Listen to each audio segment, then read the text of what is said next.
Okay, ladies and gentlemen, here we go again. Welcome to the Rocket League India 2v2 Open. No, it's not open. It's Showdown Series. Showdown. Thank you. Well prepared as always. So, how are you guys doing? My name's Flame. As you might know if you follow the Indian scene a lot. With me today is my lovely co-host Randy. How are you doing, buddy? I'm doing pretty good. It's early in the morning over here in the land of the Scots, but no, feeling pretty good. It's been like a good couple of months since I last casted, so it's going to be a lot of fun seeing what these teams coming in, not only from India that we've seen, obviously from our time doing scrims and previous Indian tournaments, but actually seeing some of the Asian teams come along, show their faces around. It's going to be going to be quite educational, if nothing else. Yeah, it's going to be quite interesting, I have to say. Lots of very promising teams. But before we get into that, we also have to, I think, inform you guys how day one will play out, and what we also have in the bag for you guys, because we have something special, something that I haven't seen before yet. We have a click campaign. You might want to... Do you know what click campaign is, Granny? Do you want to tell us what it is? Because I didn't quite catch it. Well, the basics are that everyone knows matcherino probably at this stage in the Rocket League community. It's you get a code which is on screen actually right now in the top right. You see a little IJL5 that will give you a little, I think, 50-cent, like $50 donation for free on matcherino, which is exclamation mark matcherino in the chat. But beyond that, we've also got what they now call their click campaign, which if you go onto the matcherino page in the lower right, you'll see a link to IGN. And IGN are going to be pretty much a co-sponsor of this through matcherino, whereby if you visit their site to check them out, that will automatically donate a little bit of money into the prize pool as well. Interesting. So it's a way that companies involved in the gaming industry have gone, yeah, we want to help support esports, and are actually directly helping out through quick campaigns, which is really, really nice. Thanks you to IGN a lot for signing up for that. Yeah, and it also doesn't require you to do anything else. No, not at all. So it's safe. You're not getting scammed. So give it a try. I know we have a command for it as well. I think exclamation mark click in case you want to inform you guys. In case you want to inform you a bit more about how everything works out. But yeah, that is the sponsor part. Make sure you hit the matcherino link as well. The code is gonna be displayed on screen. Let's talk a bit about how the tournament will play out. So in day one, we have a Swiss bracket. Yep. And in case you don't know what it is, it's fairly simple actually. It's a round-based, non-eliminating tournament format that's basically just chosen because it can handle a lot of players in only a few rounds. So basically, in each round, players are paired with another player of similar skills or points. I think you get 1 point per win, if I'm not mistaken. So in the end, you have the better teams battling it out in the group stage, and the best 8 teams will advance. Is that correct? Yeah, it's a way of getting at least a certain amount of games for all the players and all the teams coming in. And the amount of points per game that you win and such is all configured on Smash. I'm not sure exactly what number that is. But it means by the end of round 5, the better teams will be up against the better teams, and that will then sort out pretty much seeding, which will take the top 8 from go into day 2, which will be tomorrow. Exactly. So when we take a look at the brackets, I don't think I have them open right now, but I know it is going to be 1NE, obviously one of the top teams in this tournament. We also have a couple others that we might want to talk about before we hit the first game. So obviously 1NE with Misty and Juxta, well-known players in the scene. I don't think we have to introduce them in case you don't know who they are. They're pretty good. You should keep an eye out on them. I've seen them play 3v3 a couple times, even 1v1. They're really promising players, mechanically on point. But we also have, just to introduce the, let's say, not foreign teams, but they're not the teams that are usually in the Indian scene. Yeah. Is also 1NE Glory Stone, consisting of Kenra and Shaolon. And I've watched a couple of Kenra streams, and I have to say this guy is pretty good. So obviously Shaolon a really promising player as well, and they can take on 1NE for sure. I think Kenra has beaten Misty in a 1v1. Oh yeah, I'm pretty sure that happened in the aerial esports tournament that we casted just at the start of December. Just probably the last time we casted, but yeah, that Canra is definitely one to look out for. I haven't seen Shaolon play yet, but exactly. Yeah, 1NE I think I've casted. I think I've seen him play in the 1NE, what was it, charity stream as well, where it was basically 1v1. So that was pretty cool. But on the Indian side, we have, for example, Nightfall, which is quite interesting. It's Guacamole and Gerald Naden, obviously a team that can. I think they can take on pretty much everyone in the competition as well. So I say the top 8 teams will be pretty close actually.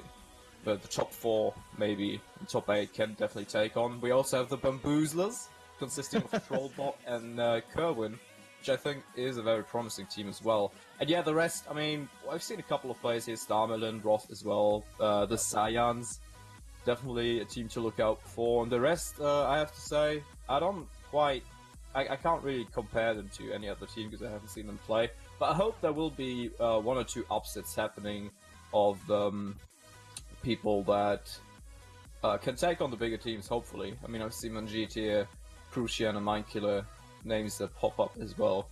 So it will be quite interesting to see. And yeah, but speaking of that, we have to announce that the match that was the match that should have been on stream got DQ'd. So Ooh. yeah, You know, you come back after a month to Rocket League India, and it's just always the same. Yeah, I mean, it happens to us on our own tournaments Yeah, as well. I know. Like, I'm the just first match is just jinxed so hard. Like, even though both of these teams, we know the players in both of these teams really well, and somehow it still happens. I'm beyond trying to explain it now these days. So yeah, we're gonna have to find a different game. It's unfortunate because I mean, one and E are two grand champs basically. Yeah. So we're top in Oh, Asia. also, you know what? Let's take a look at the chat. I've seen a couple of people popping up already. So You got Gaming any- Yangan is here. A name that is Gerald Aiden is here. Code name as well. Oh, the Tasty Tea. How are you doing, buddy? Oh, I didn't know. Wait, I completely forgot about the command. Grandy has one as well, right? How is that? Our lovely caster who don't know. hails from the land of beer and lederhosen. Yay. Oh yeah, there we go. Tea drinking scone chomp with the monocle. There we go. Sounds about right. Oh, Wizardry is here as well. How you doing, buddy? General Peter 1. How you doing? The General, so the army is here as well. Lovely. Is Flag the sexiest cast in Rocket League? I doubt it.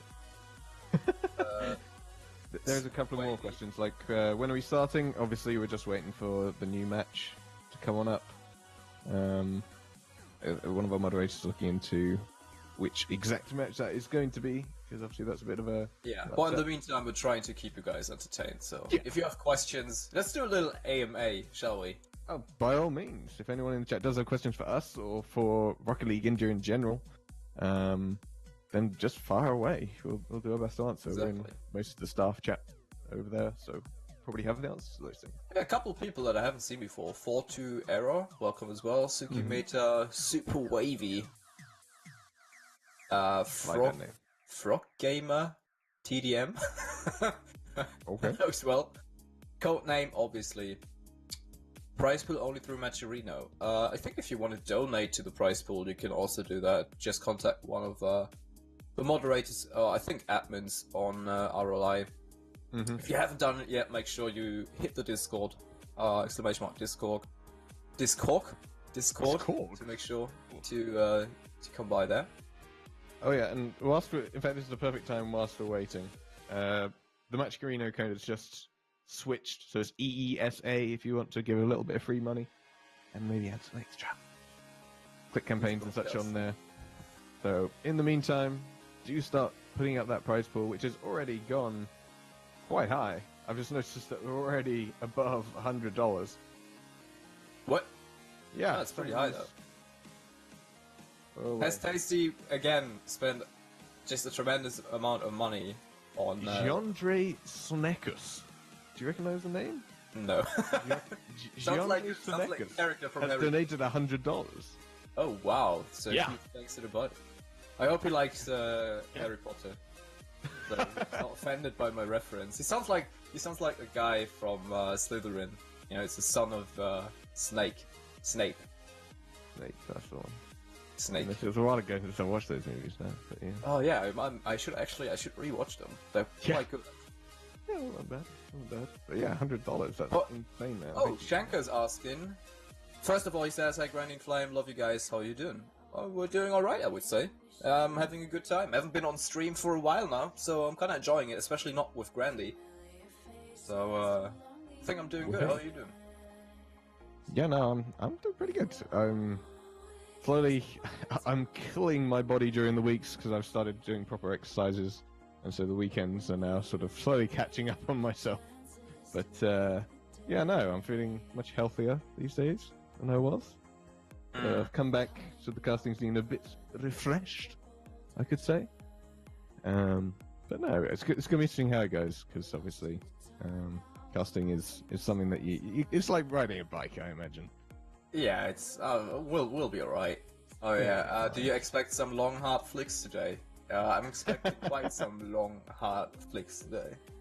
That will never go away. The thing is, I said it, and you know I think my German site came through because it doesn't sound that ridiculous in German. So, you know, I was just trying to say a simple sentence really quick because I couldn't think of something better, and now it doesn't go away. Why doesn't it go away? God damn it, Tasty. Anyway. Yep. Who would win a fight, Abe or Rahul? Well, Abe is a pleb. Abe's pretty big though. Like he's a bulky. I mean, You mean he's fat? no, he wasn't fat. I met him in Ireland, if you remember. Oh, he might have been fat now. Well, who knows what he's been since then. It's just Abe, whatever, you know? But Rahul's not small either. I think it'd be pretty even, actually. Yeah, I think if Rahul sits on Abe, it might have been an even fight. Oh god. I'm sorry, Rahul, if you're listening. Also, I'm not sure if that match on screen is going to be the one we're playing, as it's 1NE versus Soft Touch. I believe that's the one that we have just had disqualified. So, Dixie in the background, do we have a new match lined up for us to stream? They're all either DQ'd or underway. I see. I mean, we could, if it is, we could just pop in. Yeah, that's a decent idea. We know the details. So that might be an idea.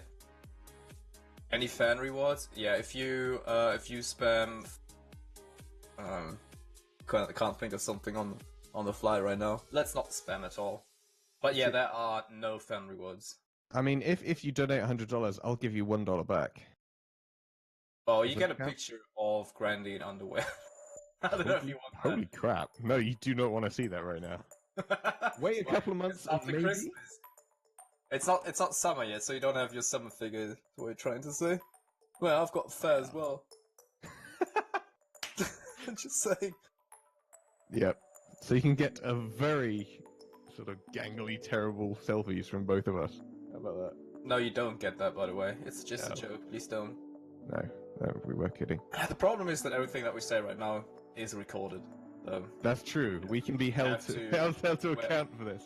Exactly. The other problem is they can clip whichever parts they want.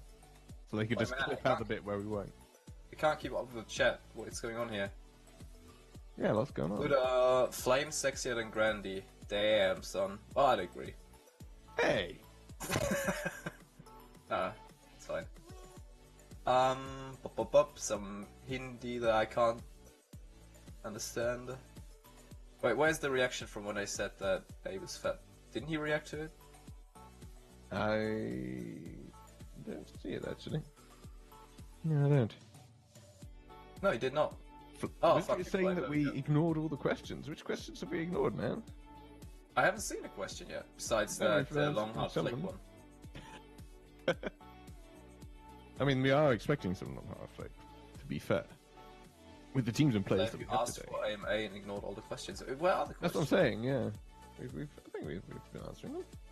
There's a lot of chat going, which is great, guys. How about a meetup? Yeah, it's not like Rocket League India hasn't done any meetups the last couple of months. Actually, quite a lot. Yeah, they've done meetups in New Delhi and Bangalore, if I'm not mistaken. Yeah. Which, unfortunately, of course, the two of us being in Germany and Scotland can't easily just pop over for. But at some point. At some point. We hope to come over to India at some point for that. Yeah. It'd be cool. So if Twitch is watching, please fly us in. Please.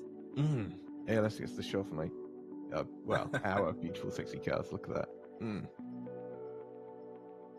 Love it. Anyway, yeah, I think we're gonna stream round 2 instead. So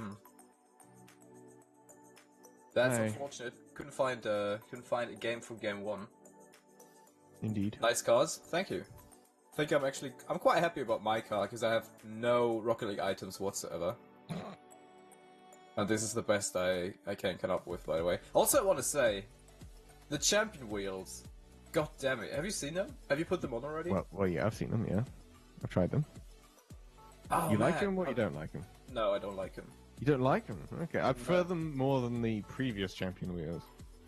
Really? Yeah, the other ones are just kind of. Have you tried them in game? Yeah, they look alright. They have like pulsating outwards. It's kind of. I don't know. You asked who would win a fight between Abe and Rahul. Yeah, we answered that question. We answered that, yeah. We thought it would be fairly even, unless Rahul sat on Abe. Rahul would win. Abe? I'll see. The chat agrees it's about an even fight. In Rocket League, in real life me.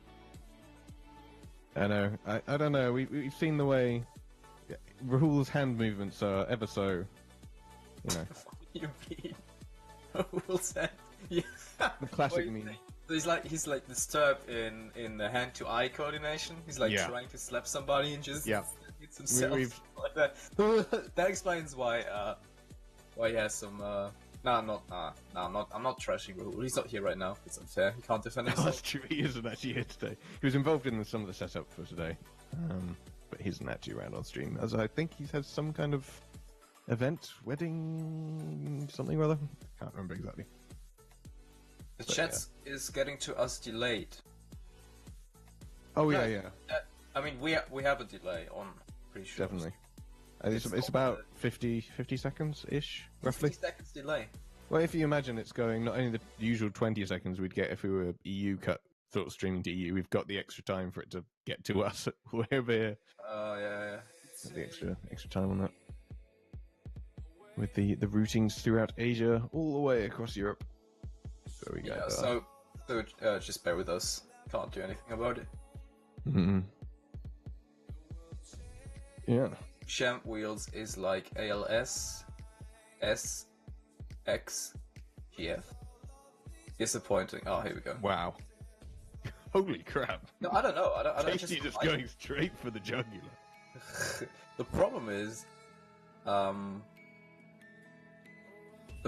that I feel like when you put them on in game, they're so flashy that they really distract. Like they really all the wheels are like that.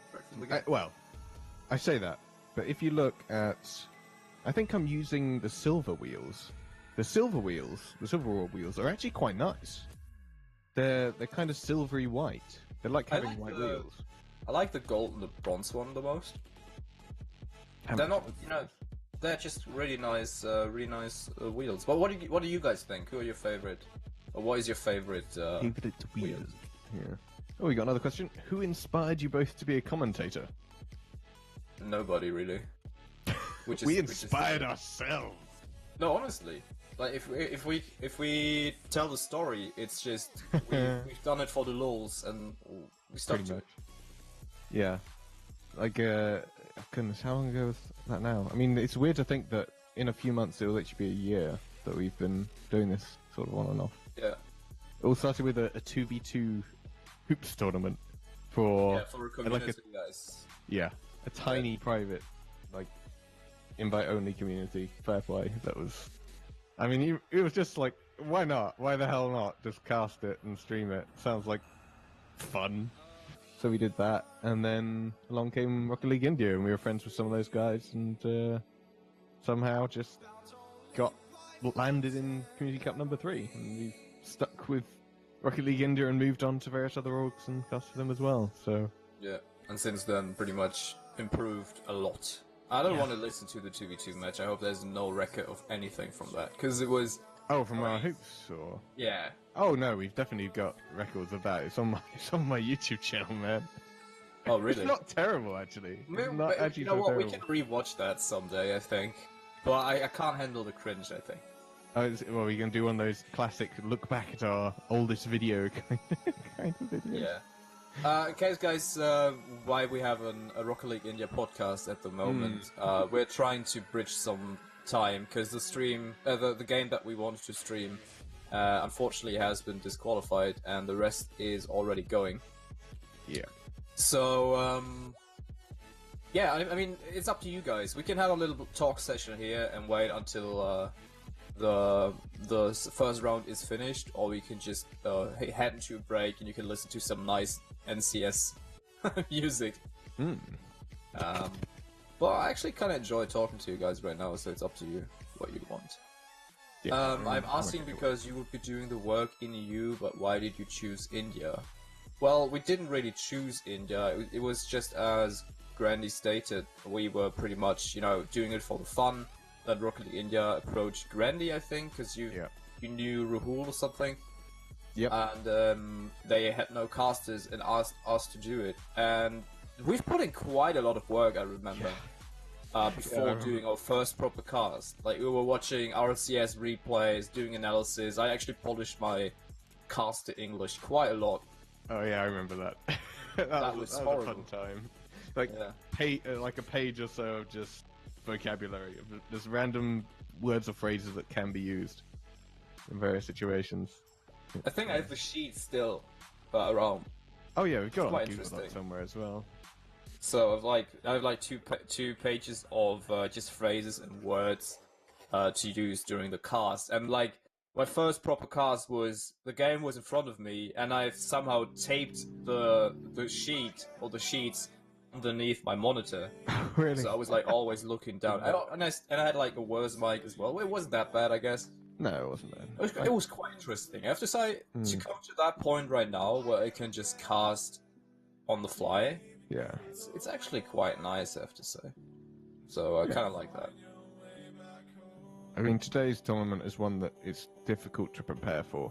Not least because there's just so many teams that we haven't seen before. It's a different format, 2v2, that we haven't really had before in Rocket League India. Because, I mean, this is only the second Showdown Series they've ever done, and we weren't around for the first one, I don't think. That was done by our other Indian casters. So yeah, it's not one thing to particularly prepare for, so it's good just to turn up and wing it as we are. Unfortunately, we have to wing it based on the match that we couldn't get to. But yeah, and again, I'll mention this, I think the second time now in this break, the matcherino code is still up there in the top right, as well as the hint for IGN. Yeah, do contribute on through the matcherino code we've got up there, IFIX. Yeah, free, I think 50 cents goes into the prize pool, which is appreciated. And there's also the IGN link, which you can click on the matcherino page, which will also donate a full $1 if you just visit their site through the on the page. So a full $1? That's crazy. In fact, I'm gonna go over there and click that thing right now. Nice. Have we ever tried Indian food? Yes, I like Indian food a lot. I love Indian food. Yeah. I mean, it's sometimes a pain because there's some aftermath after eating it the next day, but it's fine. Well, bear in mind that when I say I've eaten Indian food, it is the British version of Indian food. EU Indian food. So EU Indian food, which is... I've never been to India, so I haven't eaten like original Indian food. True, But usually the restaurants keep it quite, straight to the point. They're actually kind of... I can't really judge it. I think I have to ask an Indian who's eating the food to say, yeah, it's kind of like a home. You have to have a confirmation there, because I think we're too common to make things too creamy over in EU. We use a lot more cream. Yeah. Things to sort of try and shed off some of the spiciness. So he wants to see Flame and Grandy, nobody wants to see that. No, we suck. That's 1v1, just straight up. It would, yeah. Neither of us would really win, we just kind of both lose. Sometimes I wonder when Flame will stop talking and just send the nudes already. Wow. I'd rather talk. Let's face it. Once I hit the nudes wizardry, or hit it more often. It's gonna be a 1-E versus 1-E final. I don't know. There are a couple of good teams, so I think top 4 will be rather close. Yeah, I still reckon the 1-E guys, especially given I don't think we have many. Do we have any Grand Champions in the Indian scene right now? I'm not sure we do. But I mean, they're full on GC. They're used to playing at that level. Used to playing competitive at that level. And I mean, especially Misty and Juxta. I think that 1-E core team is going to be a pretty damn hard team to beat. Yeah, I think so as well. Find Flame and Grandy on screen now. What happened? Oh, it's because the cars have just been showing. So yeah, I think we're done with our podcast. I've just noticed the stream. Nice one. we're on a road trip, man. What happened? He's put our faces in the car. Nice. Wait. What the hell? That's brilliant. I love that. Oh yeah, ALS is our streamer. That's actually a nice idea for like LCRL. Yeah, you could do that totally for like a podcast or something. We could do that for the meme. Tony as well. Yeah, oh yeah, we need to get green screens. That's what we need. Oh yeah, I have Get to buy one. green You're right. screens and set that up. That'd be amazing. That's Dixie's car, apparently. Just chilling. Where's Dixie? Is Dixie in the back seat, or? In fact, there probably isn't even back seats. No, Dixie is in the trunk. We stole it. Dixie's in the trunk. We just barreled him up and put him. It's our car now. To be fair, on that car, the trunk is probably at the front. Looking at it. It probably doesn't have one. Well, it has rocket boosters. What can we say? Yeah. I mean, you have to give up some space, right? Oh, Rahul is here. Hey, how you doing, man? Oh, Who's actually, Gen 3? I managed to hit Gen 3 and 2s last season. Then I completely stopped playing the game, and now I'm shit again. So there's that. But anyway, guys, I think we're gonna head into a short break right now until round 2 will be started. Stay tuned. It's not gonna take for long. I mean, we've bothered you guys. Yeah, we've bothered you guys long enough with our voices. So yeah, we'll be right back. Don't go anywhere, and we'll see you in a couple minutes.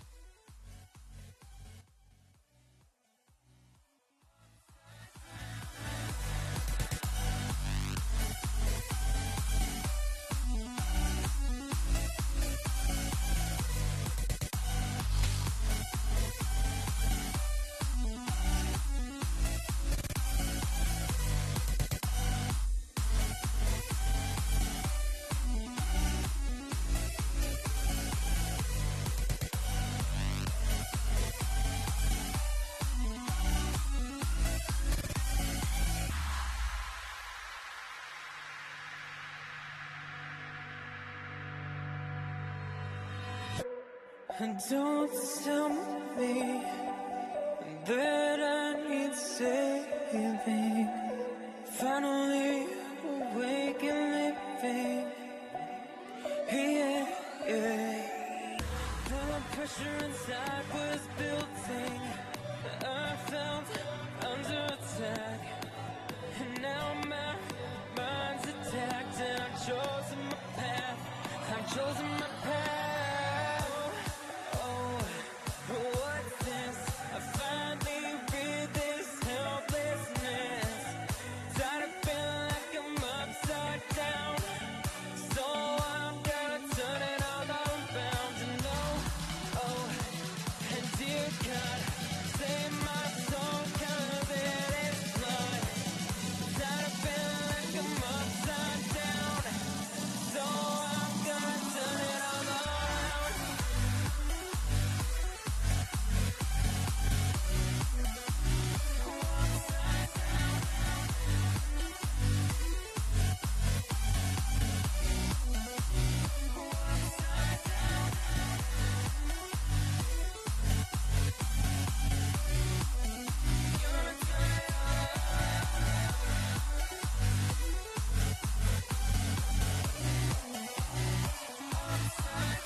far away, they came to us with knowledge.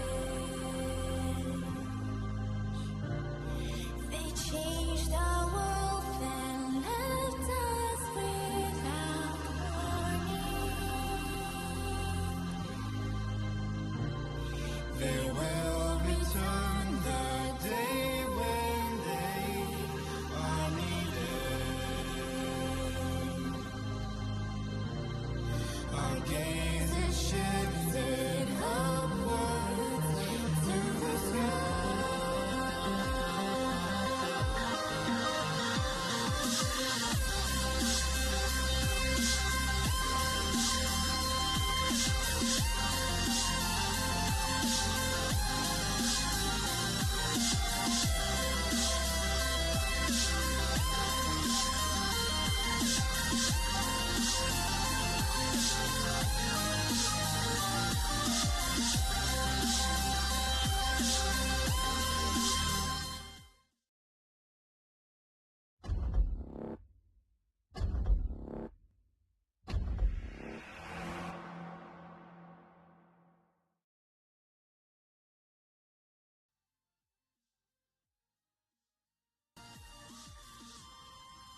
Alright, here we go again. Welcome back to the Rocket League India Showdown Series in 2v2 format.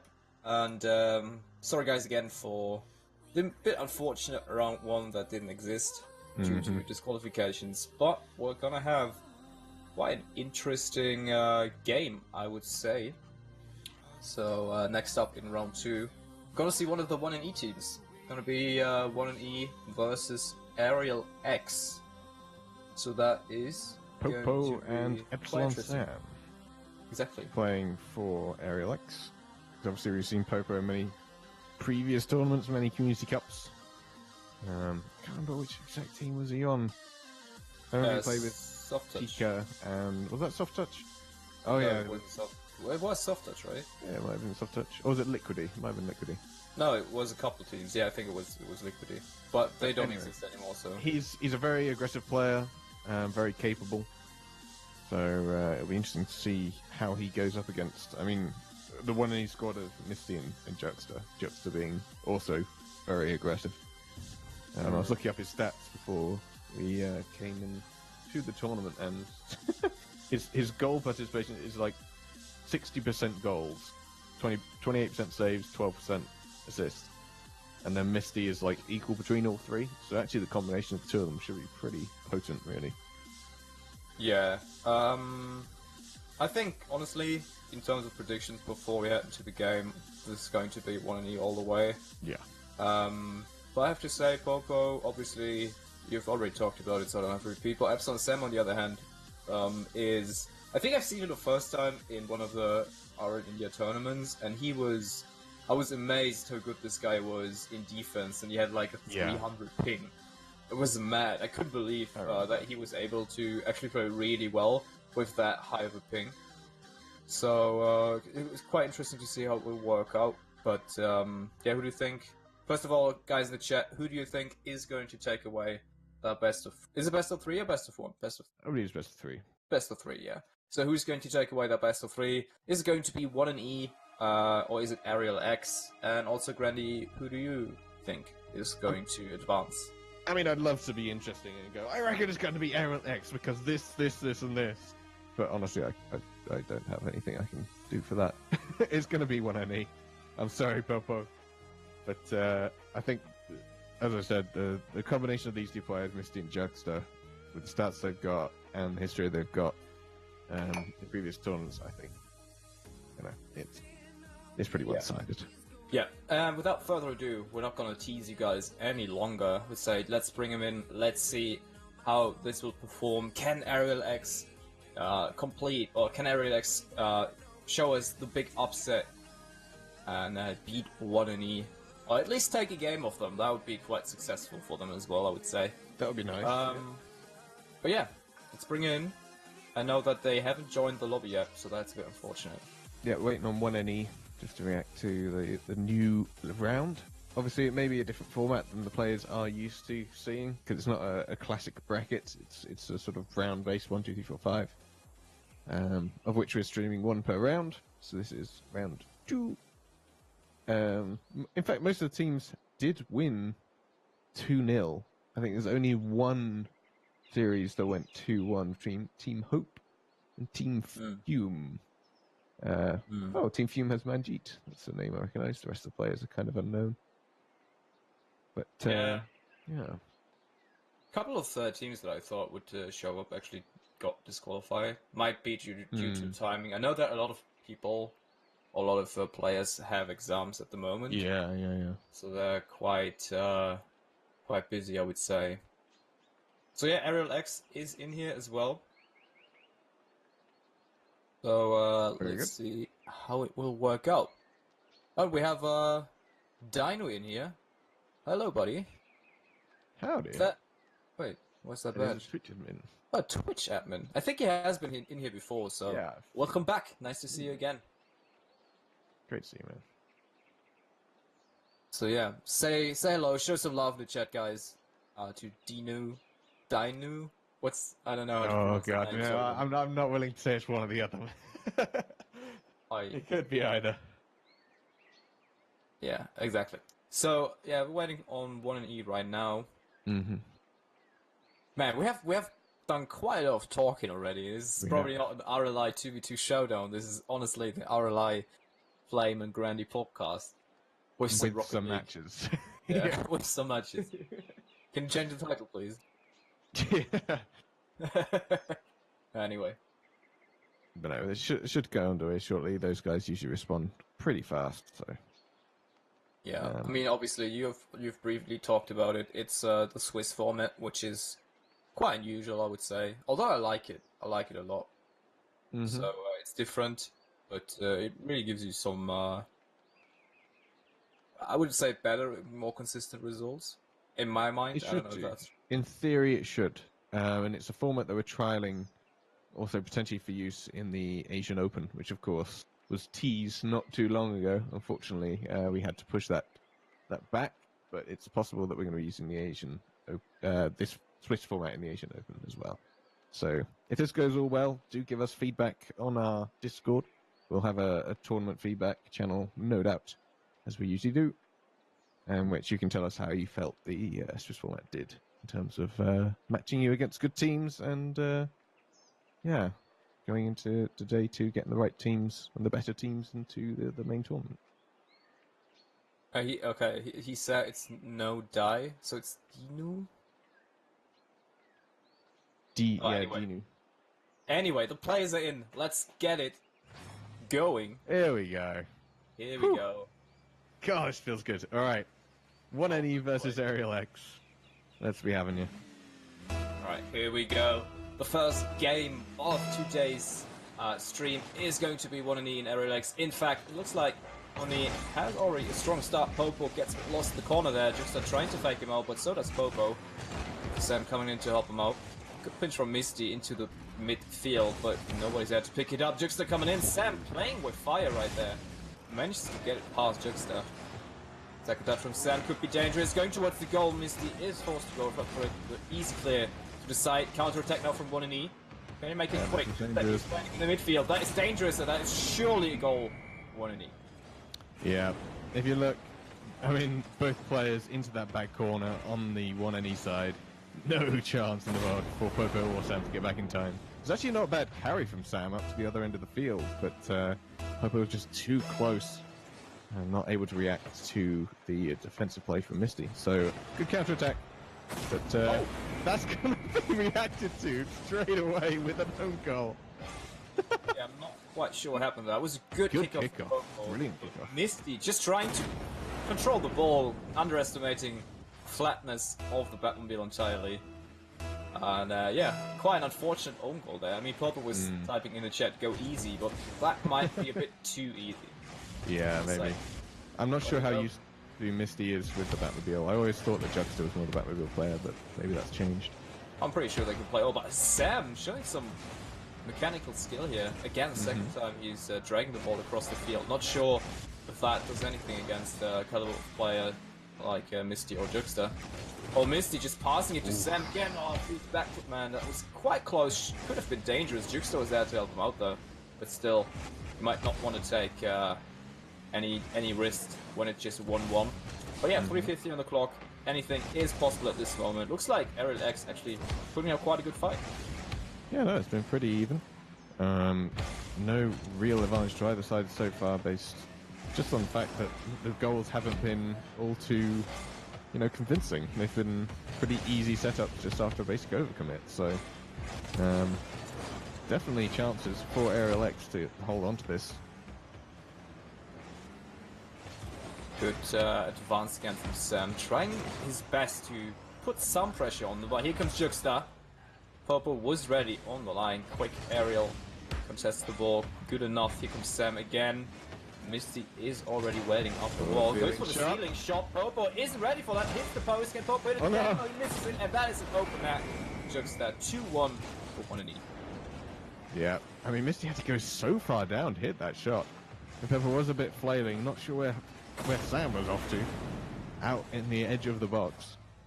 But again, not a terribly convincing goal. I mean, a good setup from Misty for sure, getting it up against the backboard, nice and quick. But yeah, nothing special again quite coming out. I think it's definitely got a chance for 1-E to Aerial X, sorry, to come back from that one goal deficit. Yeah, and I have to mention that they've done fairly well on the kickoff so far. They have won 2 out of the 3. So quite excited to see that. But here comes Popo again. Looks like 1-E trying some really cheeky plays there. But yeah, Aerial X has been promising in defense so far. That's a good center ball. Misty is backwards and Popo just barely is admitting. That was missing that shot, not quite hitting the goal. There we go. It was yeah, whatever. But anyway, here we come again. Good flick from Juxta. That could be dangerous. Sam, is he there in time? Looks like he is. Taking the boost there. Even ball possession to Juxta. And that was interesting, but hey. Oh, that was a double fake from Juxta. That's... No! Oh, no, I can't watch that. That was so mean. We saw both of them flying over the top. I mean, double commit again, but both double committing on the fake. That's gotta feel pretty bad for this Aerial X squad. Well, the first shot there from Juxta onto the net. So far they have been really carrying the ball, or trying to carry the ball as close to the line as they can get. But good save from Popo there as well. Now might have an opportunity. Misty just hammering it across the field. Nobody there to contest it. The center ball, unfortunately, only finds Sam. Juxta was already on his way back. Quiet player goes towards Misty. Good follow up there. Gets the second touch as well, but fortunately it is just way too high. Sam with an interesting pinch clear there, only finding Sam on the other side of Misty on the other side of the wall. But yeah, it looks like Aerial X quite aggressive in their approach, and so far 1-E has done a lot of those tiny flicks, making sure, and fake attempts as well, making sure they take out one player after another. Yeah, I mean, they're taking it fairly slow overall. They're just playing the slow game, making sure that they take advantage of any positional mistakes, which, to be honest, at this stage in the tournament are more likely to occur. So they're definitely playing it smart. They're not overexerting themselves by any means. And yeah, it's basically up to Aerial X to just try and shore out some of that defense and make sure they don't get baited out by some of the more mechanical plays from 1-E. You've seen another attempt from Misty though with the ceiling shot. But on the other hand, it was Popo who's trying out Juxta there in defense, but it didn't fall from the fake. Obviously not that easy against players that good. But they're doing fairly well. I can imagine that 1-E is taking it a bit easier on Aerial X. Yeah. But with 23 seconds and a 3-1 scoreline, they might have won the first game anyway. But it's good to see that Aerial X is at least trying their best. For sure, yeah. And it's closer than I thought it would. Last 10 seconds on the clock, fairly sure. This is going over to 1-E. Can they score another one? That's the question. They're trying their best, going for the pinch shot. Nobody in defense, and in fact, making sure to slot one more in. Yeah, and I think you've pretty much hit the nail on the head, really. Nothing that points to Aerial X having no chance at all. I mean, they've had chances. 1NE have been fairly consistent. There has still been a few double commits on 1NE's side, but I think they've still got a chance potentially to come back on this. Obviously not in this game, but in future games. There we go. Game end. 1NE takes first one, 4-1. But yeah, I mean, it's hard to criticize RLX for anything. It's just they're obviously outclassed here, but I like that they're trying. So far it has been, I think, only solo plays if they came across the midfield and tried something. So maybe if they you know, try to work together more, they can actually achieve something. So quite interesting to see how it will work out. But yeah, here we go again. Game number 2. I think my prediction won't change, so probably won't be most of you guys. It's going to be 1NE all the way, but quite interesting to see if RLX can take off a game from 1NE. Yeah, already a decent start as well. End to end, Jackson not going to get that. Misty's caught a little bit out of position. Sam's not able to make the most of it. And that is actually a great interception. Juxta too busy taking out Sam. And that is going to be actually a rather easy shot from Popo.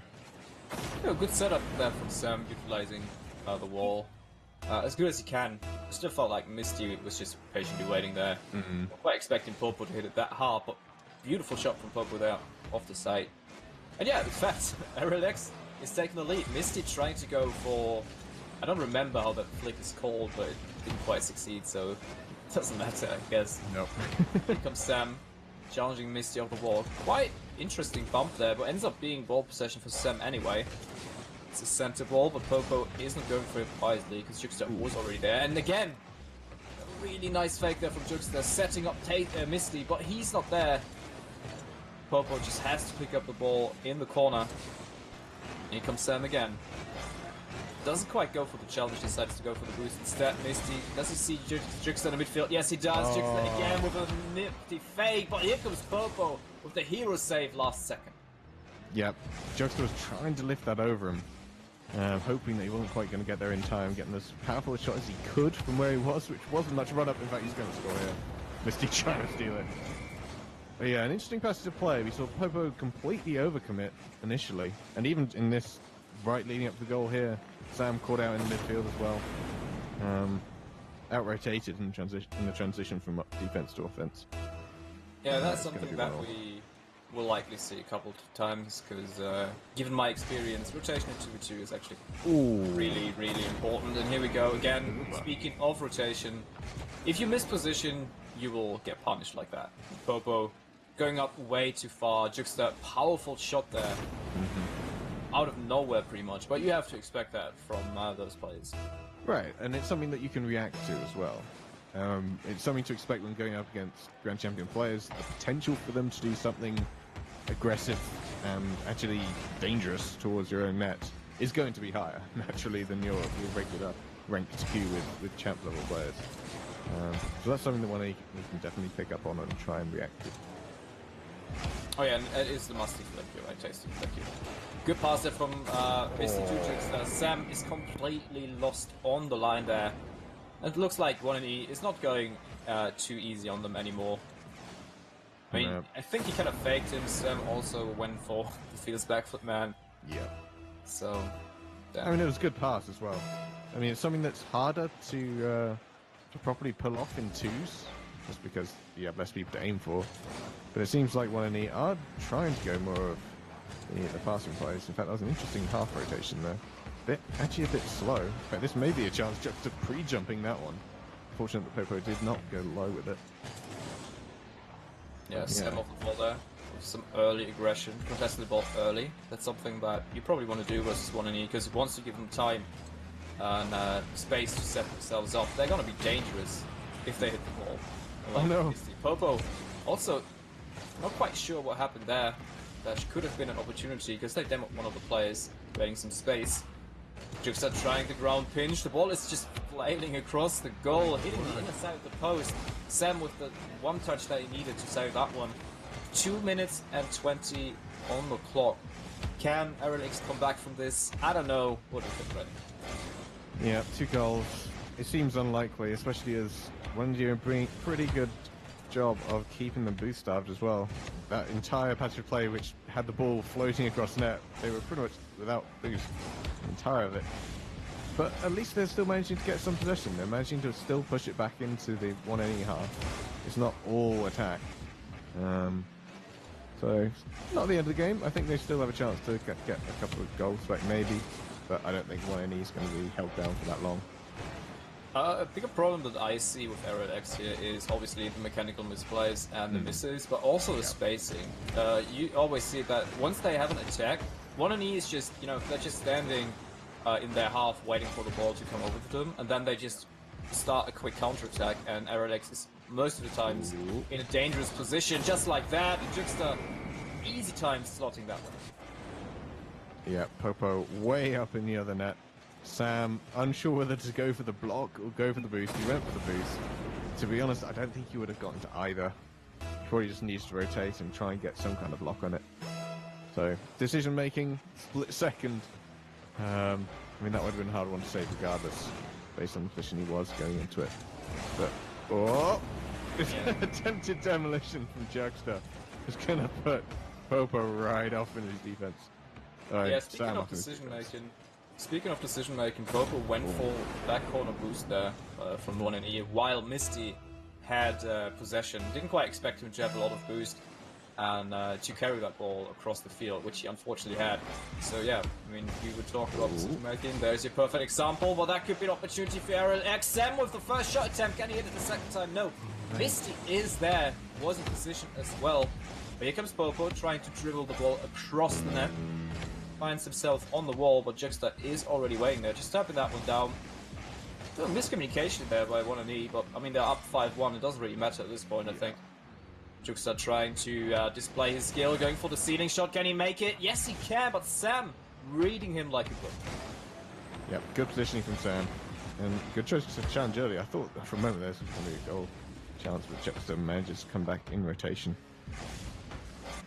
Yeah, we did see some hairy plays, and even Sam and Popo managing to come up with some dangerous hits on net, but the dribbling plays from Misty, carrying it pretty much the full length of the pitch, taking out Popo in the midfield, brilliant play, and then blocking Sam even, whilst still juggling it. Very good from Misty. Yeah, they want to do the musty flick so bad, but Sam taking off the chance there. Popo with quite unfortunate hyping. Yeah, Juxta just taking his time. Feels like they're always doing the same anyway.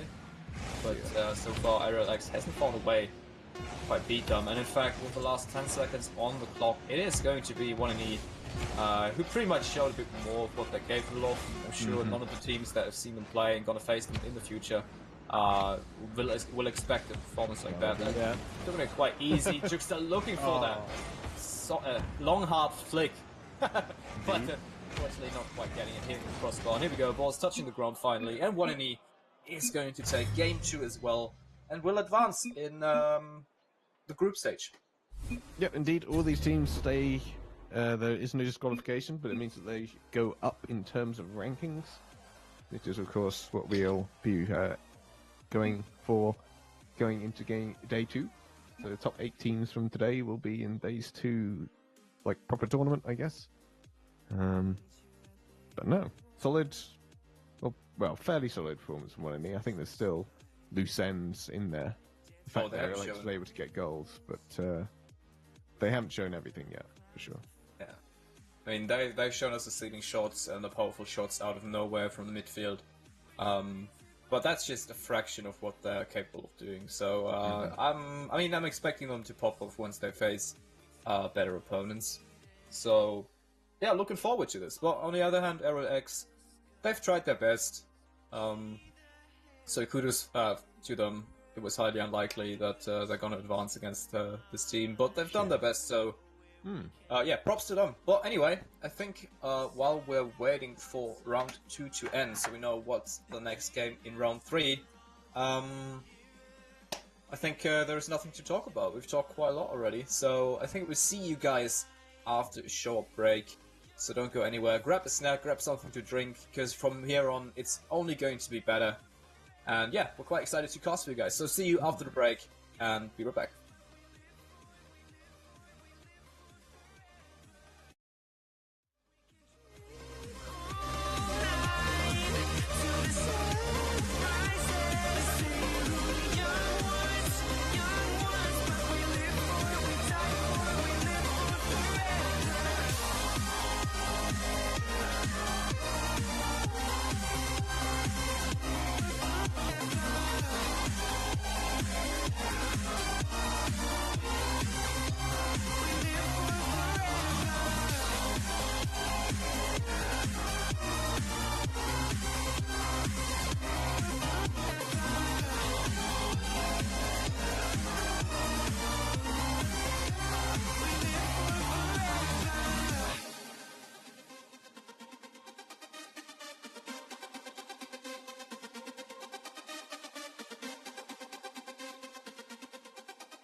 Take me away from home. Show me all the places I've never known. And we'll chase the night. Race all of these broken dreams in flight. And we'll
up here, we're free, bound only by frozen memories. Lost in time, racing all these broken dreams tonight. And we'll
when our eyes touch, so familiar deep inside, like you were already mine.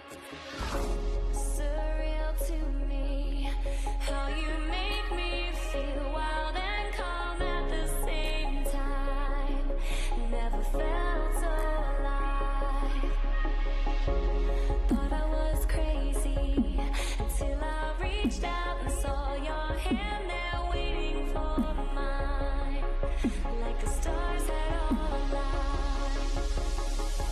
I lay beside today, tonight, your vibe, desire, our eyes on fire. And I breathe your aura, can I leave your aura? You have me like gravity. You don't have to try it, it's just like a magnet. You have me like gravity.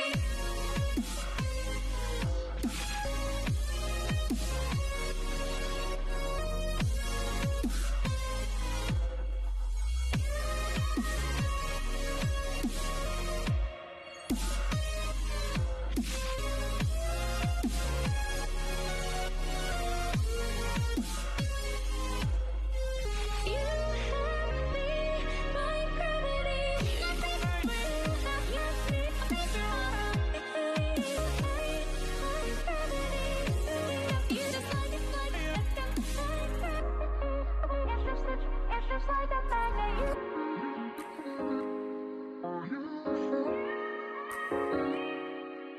It's just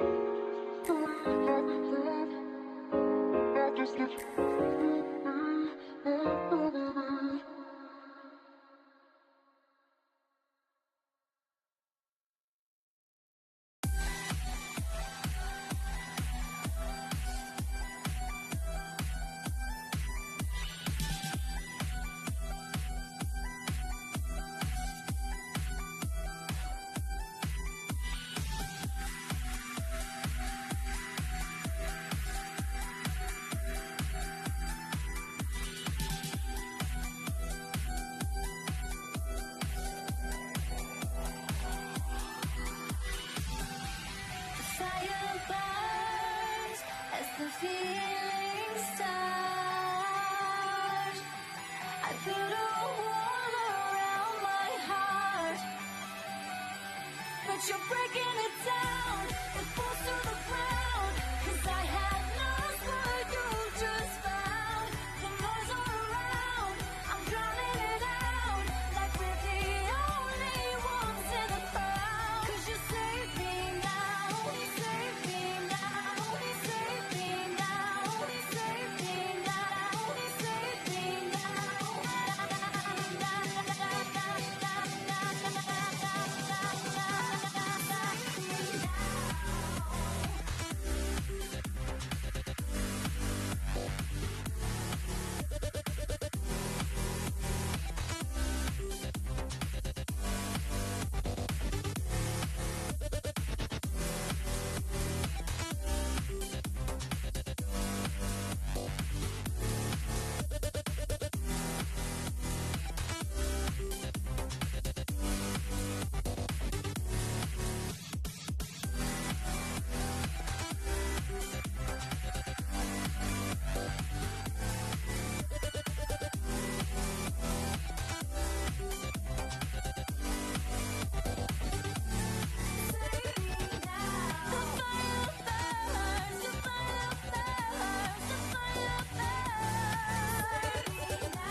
you're breaking it down.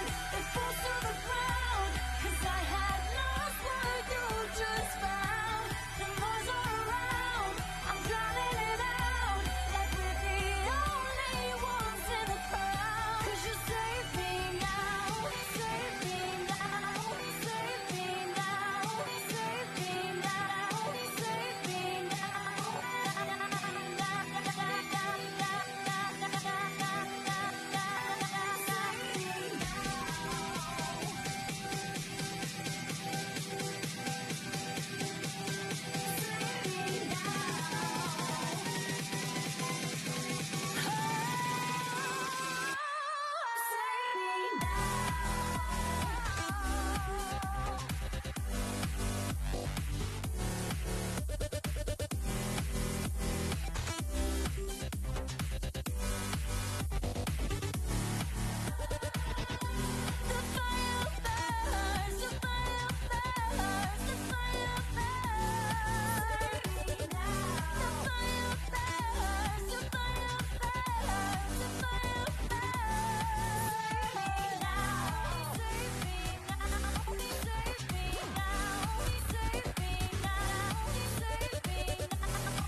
Alright guys, welcome back. Sorry for such a delay. We are now ready to go back into round 3. And of course you are joined here by myself, Grandy, and my co-caster, Flame. Hello. We are ready to go back into this game. We've got, I believe, who was it? Nightfall versus Washed Kids is the next match. What do we know about these guys? Well, obviously, Nightfall containing all of Guacamole and Gerald Naden, both names that we know very well in the scene. Very, very well, yeah. And on the other side, we have Washed Kids containing of Risky Bee's Knees, which I personally never heard of before, and Gone Freaks, which is a player that I remember quite well. Played in the Asian Cup of Nations. Asian Cup of Nations was the name, I think, from one of the when I played for Indonesia. So he was one of the better players out there for sure, taking on Japan, I think, and Hong Kong, which were one of the best teams in the tournament. So I'm expecting quite a lot from both teams here. Guacamole, obviously one of the best players in India. Gerald Naden, the 1v1 god. Everybody, I think, knows him in the Asian scene. So I'm expecting a really, really good game here. Yeah, and both these teams are still in the top 8 as it stands. As I said, it is a Swiss format. We've got 5 rounds. This is round 3. And both these teams are in the top 8 and currently are going into the main tournament tomorrow. So it'll be interesting to see how the points get affected. One of these teams is probably going to drop out of the top 8 potentially from this, depending on how the other games go. So definitely a ranking game, for sure. Yeah. We should also mention it is already round 3, so now the teams are starting to separate even more.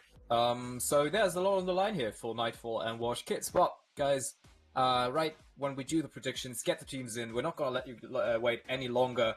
I think I'm not sure who to give it to actually. What do you think? Quick prediction. Also in the chat, guys. Ooh. I mean, I don't know how well Risky plays. That's the big unknown in this game. How well does Risky Bee's Knees play, especially with Gone Freaks? We know Gone Freaks is a good player. We know Gel Nade and Guacamole are decent players. It's all down to what this unknown can bring to this washed-up squad. Oh, and here we go. Gerald Naden already showing off with some nice flick there.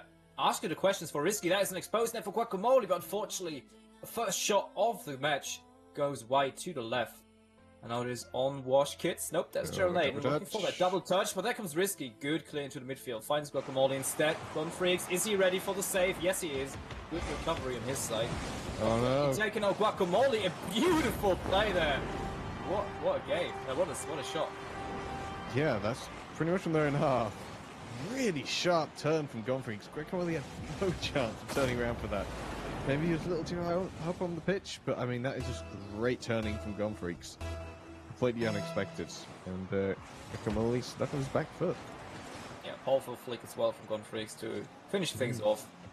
But again, Risky asking the questions here, putting it center, but that was too close to the defenders from Nightfall. Gone Freaks early up there on the wall, actually making a bit risky here. For Risky, that was not intended. Gone Freaks off the wall there, looking for Risky in the midfield, but there comes Gerald Naden. Risky is there before, powerful shot onto the backboard, too hard for Gone Freaks to follow up, unfortunately. Again, sharp turn, setting up himself. That should go toward the backboard, but there is Gerald Naden with the clear. Risky going for the shot. Guacamole was expecting it. Double commit on the side of Wash Kids now, enabling Gerald Naden for dribble action, but there's Gone Freaks taking down the ball on the top of Gerald Naden's car. Yeah, Gone Freaks is, I mean, he's showing off his control so far. Not just in terms of how he moves his car and how he turns, but in but in terms of his half rotations are brilliant. The way he changes his positioning on the pitch and the way Risky reacts to it has been really good. The spacing is really good. Oh, and speaking of spacing, here's Risky just casually tapping that one top right corner. I mean, Gerald Naden off the wall. Great setup. Not there whatsoever. Guacamole way too late in the challenge. I mean, Gerald Naden was close to that save, but the shot was just too precise. And in fact, it's going to be Wash Kids taking the lead with 2 goals here. Yeah, good kickoff. Gone Freaks gonna take that middle. That's an awkward passing play. Gerald Naden managing to get the lock up in the end. Gonfreak's trying to bump him off. Gonna leave Risky pretty much in the 1v1, but he's caught out. Gerald Naden now has the chance. Gonfreak slips up on his own wheel. That's going to be a straight line down the center for Gerald Naden. It kind of feels like a reoccurring theme here in this game so far. Players just having ultimate control of the ball, making sure they drag it across the field as good as they can. This time, it was Nightfall with Gerald Naden. Trying to get back into this game as soon as possible. Fairly neutral kickoff there. Gerald Naden again, trying to get it past Risky. But the ball is dangerous. Guacamole taking a lot of time looking for that challenge with Gonfreaks. Fortunately, it did go in their favor. Guacamole looking for that center ball, but Gonfreaks with the smart demo. Yep, that was actually quite clever from Risky, taking his time a little bit. Not sure how much boost he has. That's a great interception from Gerald Naden. He's trying to get the extra one, doesn't quite get the angle. Risky play from Guacamole. He didn't have much room for error there. Had that gone past him, that would have been a shot opportunity, but Gerald Naden's going to go for the double take. He comes off the side, off both posts, and Guacamole is going to finish that one off, popping his way in the center. Oh, that was so close to Gerald Naden. I mean, Risky was in a fairly good position there, but he got completely outplayed by that early touch from Gerald Naden, almost getting that in as well. So, as we predicted, it's fairly close between both teams. Yep, I am glad to see it. Gerald Naden not doing the same mistake Misty did last game. He managed to get it off the side of his car. I mean, he is so used to this Batmobile. He tries to go for the demolition after a small period of dribbling. Misses it, but doesn't matter too much. And so he forces Risky to go for that really awkward touch, and Guacamole perfect positioning on his side. Kind of waiting for that to happen. Good read on his side. And yeah, in fact, Nightfall completely turned around that game, but there's still 2 minutes and 7 seconds left on the clock. And it could be anyone's game at this point. Beautiful pass from Guacamole. Gerald Naden looking for the fake. Gets an unfavorable 50-50 instead, but look at the control Gerald Naden has. Can he get the last final touch? No, he cannot. And now it's on Risky's part to make something happen. Gerald already back on freeze with a smart demo, but doesn't quite have a lot of impact here. Guacamole is already back. Risky looking for that fake, almost getting that ceiling shot as well. But here comes Gonfreaks. Can he hit that angle? Yes, he can, but Gerald Naden is already back on his toes, saving that one in a marvelous fashion. Yeah, beautiful period of play. Like, end-to-end, chances like everywhere. But somehow, Gerald coming over from the top, great save, and a great aerial coming out from Risky. I mean, it shows that this guy, we didn't really know him coming into this, but he's playing with Gonfreaks pretty well, and giving more than enough chances. So yeah, very even matchup. I'm very happy to see this. Guacamole setting up himself on the wall there. Unfortunately, not quite the hit he was looking for. Gerald Naden wise enough not to go for it, but here comes Risky. Beautiful flick. Gonfreaks is up, but so is Guacamole, but it doesn't quite get to it first. Gonfreaks hitting that really tight angle. Yeah, God, that's a crazy pop. And the fact that he deadened the ball so much, sending it right across the very top of the net. And in the end, for a player like Gonfreaks, that tap down was going to be fairly simple. But still, good on him to be able to plant that one home. And that is going to now be an equalizer with less than a minute remaining. Yeah, first game is pretty much showing what we predicted, that it's going to be close between both teams. And they have to be aware of everything. They really can't afford to do any more mistakes here. 34 seconds on the clock. It looks like Wash Kids are trying their best to get an advantage in this best of 3.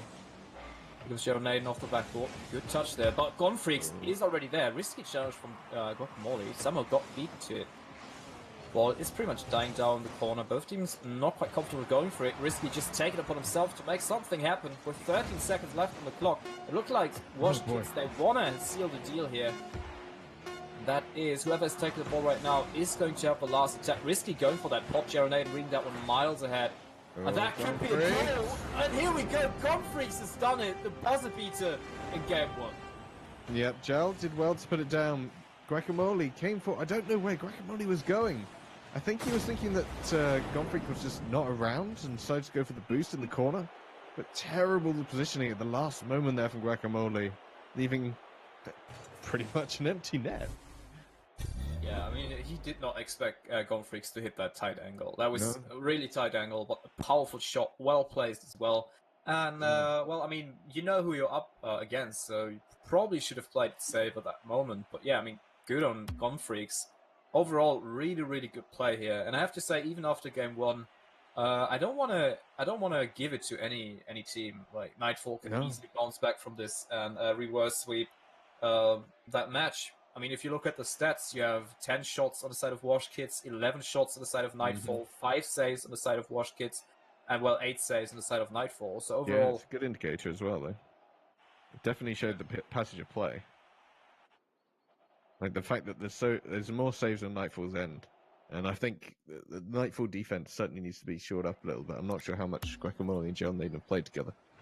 But they need to communicate a bit better as to how much space and time each person has got to be able to do their various tasks. I mean, that's true. I mean, Guacamole is part of the infamous or famous Kakalukia lineup, and we know that they always struggle in game one and bounce back. That's true. So Guaca is quite used to it, I would say. Let's hope if they can step up their game. Here we go, game number 2 between Nightfall and Wash Kids. Got a kick off here. Gerald Naden is not comfortable going for it, giving Risky an opportunity, in fact. The shot was way too wide. Guacamole just hammering that one towards Risky, and surely he's not gonna miss that open. Yeah, I mean, you started to describe it. Gerald Naden was just so... I don't know, he zoned out for a minute there, it seemed. He waited way too long. He could have easily just tapped it out of his own half. Right just after the kickoff, but decided to go into defense, left too much space for Risky, and yeah, 1-0 within the first 10 seconds. We also have to give props to Risky for reading what Guacamole was about to do. Here comes Risky, gamble this time.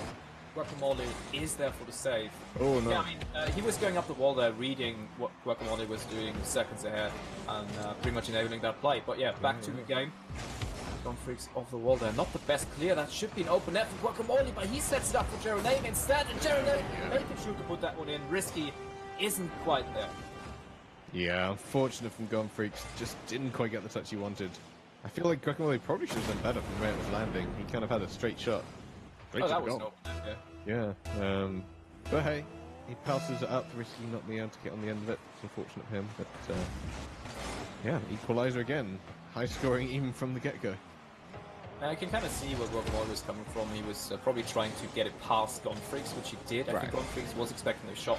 Sure. But yeah, nevertheless, it's still an equaliser, so it doesn't really matter. Nice attempt there from Guacamole. Gonfreaks just barely getting past Gerald Naden there. Gonfreaks just hammering that one to Guacamole. Just slotting that across the field. That's not what you want to do too. He gets that 50-50 on the wall as well, but he could have as well just given up ball possession. Spacing on the side of Nightfall isn't quite there as well. Gerald Naden is backwards, doesn't have a lot of boost. Risky not getting the touch he was looking for. And the clear from Gerald Naden gives him some time to breathe. Yep. And experiential 1v1 in the midfield. Good 50-50 from Risky. He's going to send that right back in front of goal. Gonfreaks again with the angle, barely. Gerald Naden missing it, but it doesn't matter. Oh no, it does! Gerald, how did he save that? That was literally a lot softer shot from Risky than I was expecting. Yeah, I think he was trying to be M Gerald there. I'm not quite sure why he would go for such a soft touch. Here we go again. Wash Kids, they're really trying to step up the game. Risky looking for that shot, almost dunking Guacamole there. I feel like Risky is in Guacamole's mind at the moment.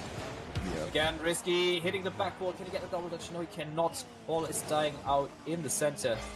Gonfreaks taking his time, but here comes Gerald Naden, not having anything of that. Risky puts it back to Gerald Naden. Good read on the side of Gerald, but here comes Gonfreaks with the wide clear, setting up himself. Guacamole is a bit caught out of position. Ball is dying out in the center. Gonfreaks just taking it to the side. Yeah, I feel like Nightfall are having the age-old issue in the Indian scene of either being too spaced out or too close to each other. They seem to not be linking up on passes anywhere near as well as Wash Kids are, mainly because they're either too far or too close to each other. So, something to note for them. I mean, I'm just going to give props to Wash Kids for how well they're playing.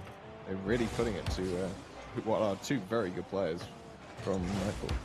Yeah, right now it feels like it's just a matter of time until the defense from Nightfall will break, but so far they're doing a good job of keeping equal scores. 2 minutes left on the clock. Here comes Gerald Naden, but Gonfreaks is already there. Looking for that pass to Risky. Ends up finding himself again. Guacamole didn't go for it.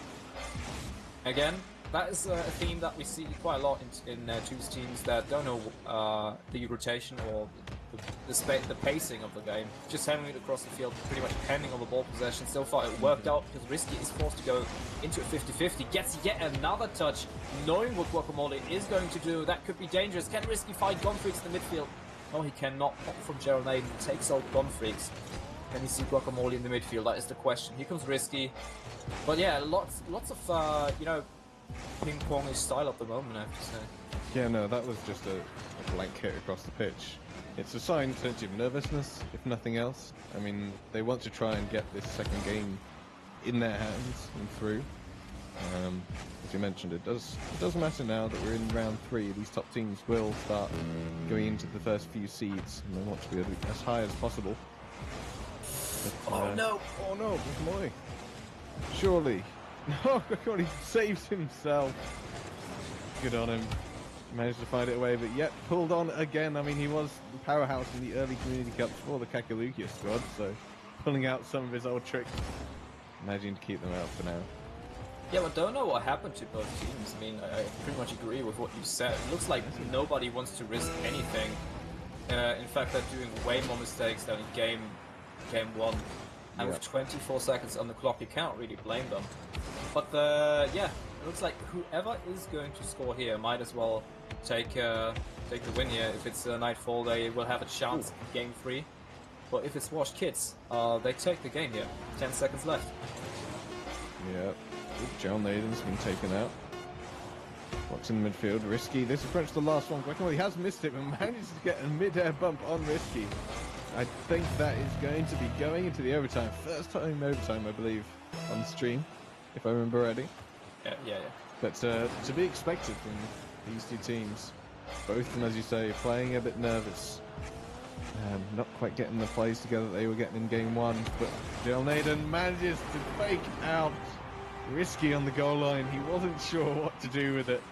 With a Gerald Naden on the battlefield, staring him down. Again, the one skill from Gerald coming through. And that is going to be 1 game all, right?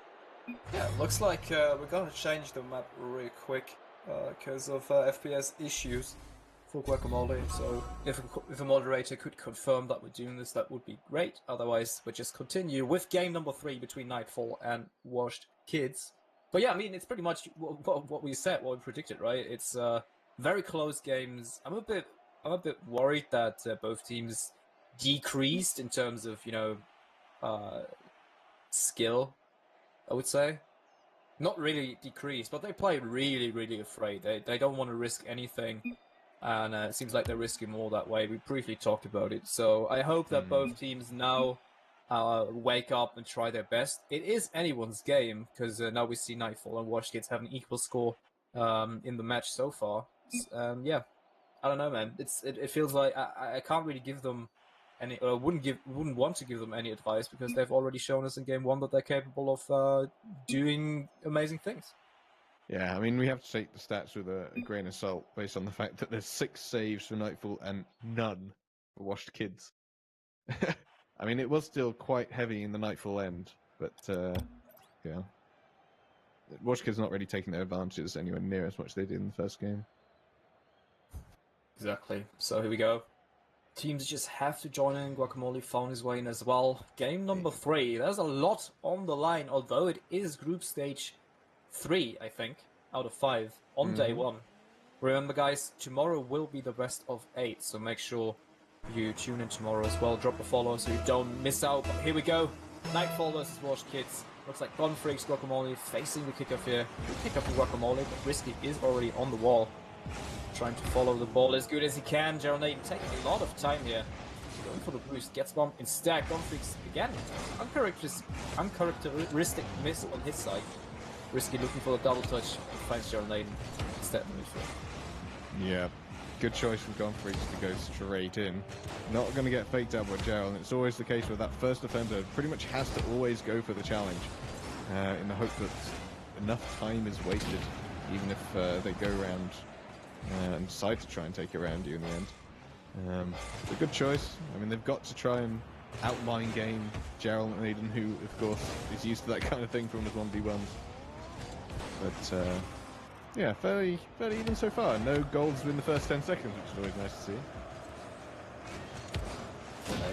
Looking for Guaca, but risky with a smart demo. That opens up the field quite a lot. Guaca just spawning. Can he deny Gunfreaks the shot?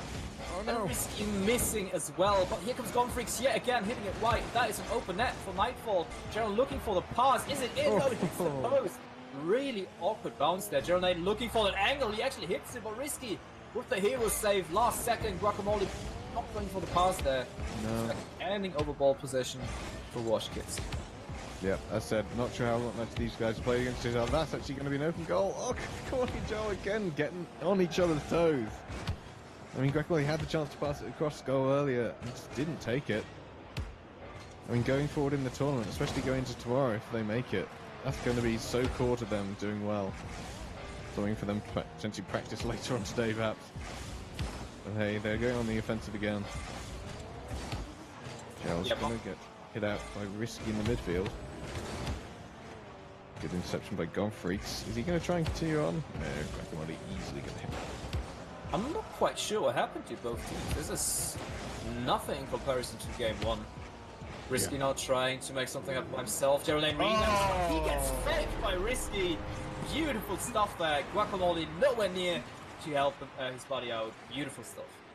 Yeah, good searching first touch, but I feel like Gerald should have done better with that. Even if, whether he got another touch or not, his job was to go for that straight line and let his partner go for whatever happens if he managed to do something else with it.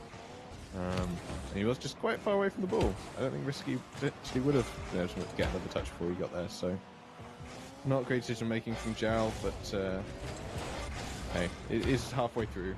Only one goal in it, and they have more than enough time. In fact, that's an open goal. That is going to be close straight away. Hey, he's done it. Guacamole finally has saved an open net. I mean, Gonfreaks, I think he was looking for that double touch off the wall, barely missing that one, but unfortunately Risky was way too high up the field, exposed net, and yeah, pretty much an open net whatsoever. But 2 minutes 30, pretty much equal scores, perfectly lined up at the second half of the match. That is Gerald Naden battling it out in the center there versus two. That was two dead 50-50, something that you don't see a lot right after another. Especially not between a Batmobile and two Octanes. Yeah, exactly. I think Octane wins it like 80% of the time. Yeah. But anyway, Gerald Naden again, looking for that early control of the ball. Guacamole just hitting that towards Risky. Easy time saving that one. Really ugly shot there from Gerald Naden, and Risky somehow getting caught there in the corner. Finally catches up, gets possession. 50-50 is favourable. Guacamole early aggression now from Nightfall, putting on some pressure on Washed Kids. Guacamole, I did not like the way he rotated there. He should not have been there. Gerald was looking at it for so long, hit off the corner. In fact, here he is again. Good from him, Risky. The early jump isn't going to get the power and the boost he needs to get across goal for that. But I guess the fact that Gerald Naden was able to conserve that boost and he could come up the pitch later, you got to wonder what could have happened if Guacamole hadn't misrotated earlier. Yeah, here we go again. This time Nightfall taking the lead, but Guacamole not the best touch. That is an open net for Gonfreaks. Worst goals back and forth here in this match so far. I mean, that touch was just very unfortunate. Yeah. Sometimes 50-50 is just, you know, it happens. Pinches go not the way you want them to. And sometimes you just get slightly overeager and push the ball into a certain part of the pitch, which enables another person just to slam on through and get a nice read on it. But yeah, unfortunate for them. But that said, it's back to level pegging. It reflects pretty much the state of the game, so not all too bad in the end. 1 minute 13 left on the clock indeed, and looks like anyone can really take the lead here. Gerald Naden asking questions yet again. Gonfreaks not falling for the fakes. In fact, getting a second touch. Can he get a third one? Exposed net, and somehow Wash Kids have completely turned around again. Gotta ask what Guacamole was doing here. Oh, see, so he missed the initial one. Gonfreaks out-rotating him, and Gerald Naden getting demolished at the other end of the field, unable to get back in time. But, well, yeah. Anyway. No. A great read from Gonfreaks, regardless. Yeah, but quite a lot of mechanical issues on both sides now. Now that we're in the third match, you know, I'm still judging them by game one. I have to say that it was actually it was a really good game. Oh yeah. Now double demo there from Nightfall. Is it good fast. enough? Center ball. I feel like Gerald could have gone for it, but decided not to. Now giving Gun Freaks and Risky an opportunity to come back and catch up with Boost. Risky looking for the double touch. Guacamole this time is around. Powerful hit. And Gerald Naden versus Gun Freaks. Can he make it happen? He's trying the fake yet again. Gun Freaks is ready, slotting that one towards the side. Guacamole missing the follow-up shot. Here comes Gerald Naden taking the ball away from Risky. But there is only 16 seconds left on the clock. But by the looks of it, Washed Kids might have finally caught up and got the advantage. Yeah, I'm just glad in some ways this is still like a Swiss format. None of these teams are going to be out yet, and some chance going tomorrow. But that looks like, unless Guacamole can do something crazy here. Doink? Oh, yeah. No! Gonfreak's going to tap that one down. That's going to be Wash Kids going forward and getting the win in this round 3. Still 2 more rounds to go, obviously. But yeah, interesting that Wash Kids took the edge there. Yeah, and I don't know. It was. I mean, I have to give it to Wash Kids, honestly. Nightfall. I feel like if Nightfall hadn't gotten that many mistakes in defense, I know it sucks if you point out the mistakes, but they were the game deciders in this match for both sides. Not saying that Wash Kids played perfectly. We've seen Gun Freaks having some troubles, Risky, sometimes just hitting the ball as well. So if they move forward, Wash Kids probably will most likely move forward. I think Nightfall isn't out of this as well. We have to take a closer look at the points contribution after round 3 has ended, which we will likely do after the break. So make sure you stay tuned for some insights on how the tournament is going so far. But yeah, if they move forward and they're gonna face like a Kenra, if they're gonna face a Jugster, they cannot afford to have as many mechanical and rotational misplays as they have had in this best of 3, especially the last 2 games. Yeah, I mean, I felt like Nightfall have a longer distance to go in terms of their team play than Wash Kids. Wash Kids certainly felt tighter. And Nightfall was managing to keep up through most of it because, I mean, the 2 players in their squad are very good. Not to say that Wash Kids weren't, but the 1v1 mechanics from Gerald obviously give him that edge when it's in 2v2s, especially because a lot of that transfers. But yeah, we'll no doubt see these teams again later on in the tournament. Yeah, I certainly agree. I mean, solo plays, so like the moment of solo brilliance can definitely be the decider in a 2v2, more than in a 3v3, obviously. But I think overall, the higher you get and the more confident your team is, the more team play you will have and the more successful you will be. So I know it's only 2 players in a 2v2, but the more team play you actually have, the better you are, honestly. Yep. So anyway, that is round number 3. We're going to have a longer break, unfortunately, again, because round 3 hasn't ended yet. So yeah, we'll give you guys some more insights in how the tournament is going right after the break. You have 15 minutes to catch a drink, catch a snack as well, and if you haven't done it already. And we'll be right back right after the break. Don't go anywhere.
such a paradise, standing up a mile high. Will you fall to give me strength?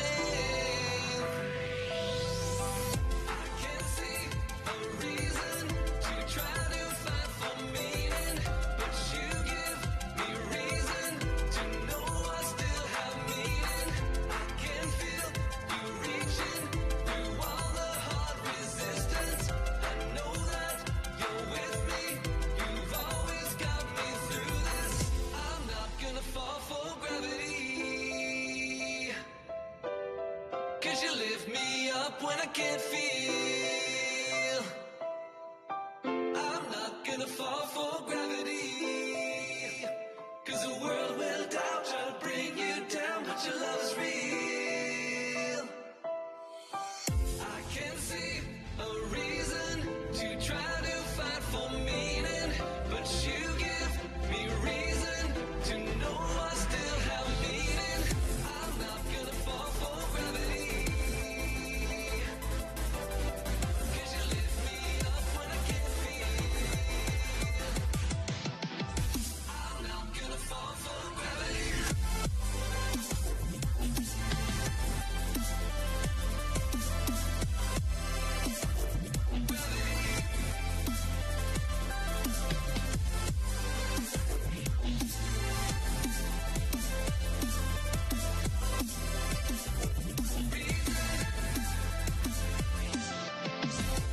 Hearing all the wasted breath, struggle with every step, and I cannot get away.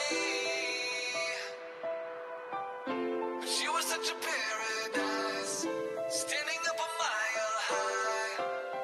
Will you fall to give me strength?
Hello, guys, and welcome back to the 2v2 Showdown Series, brought to you by Rocket League India, open to the entire Asian region.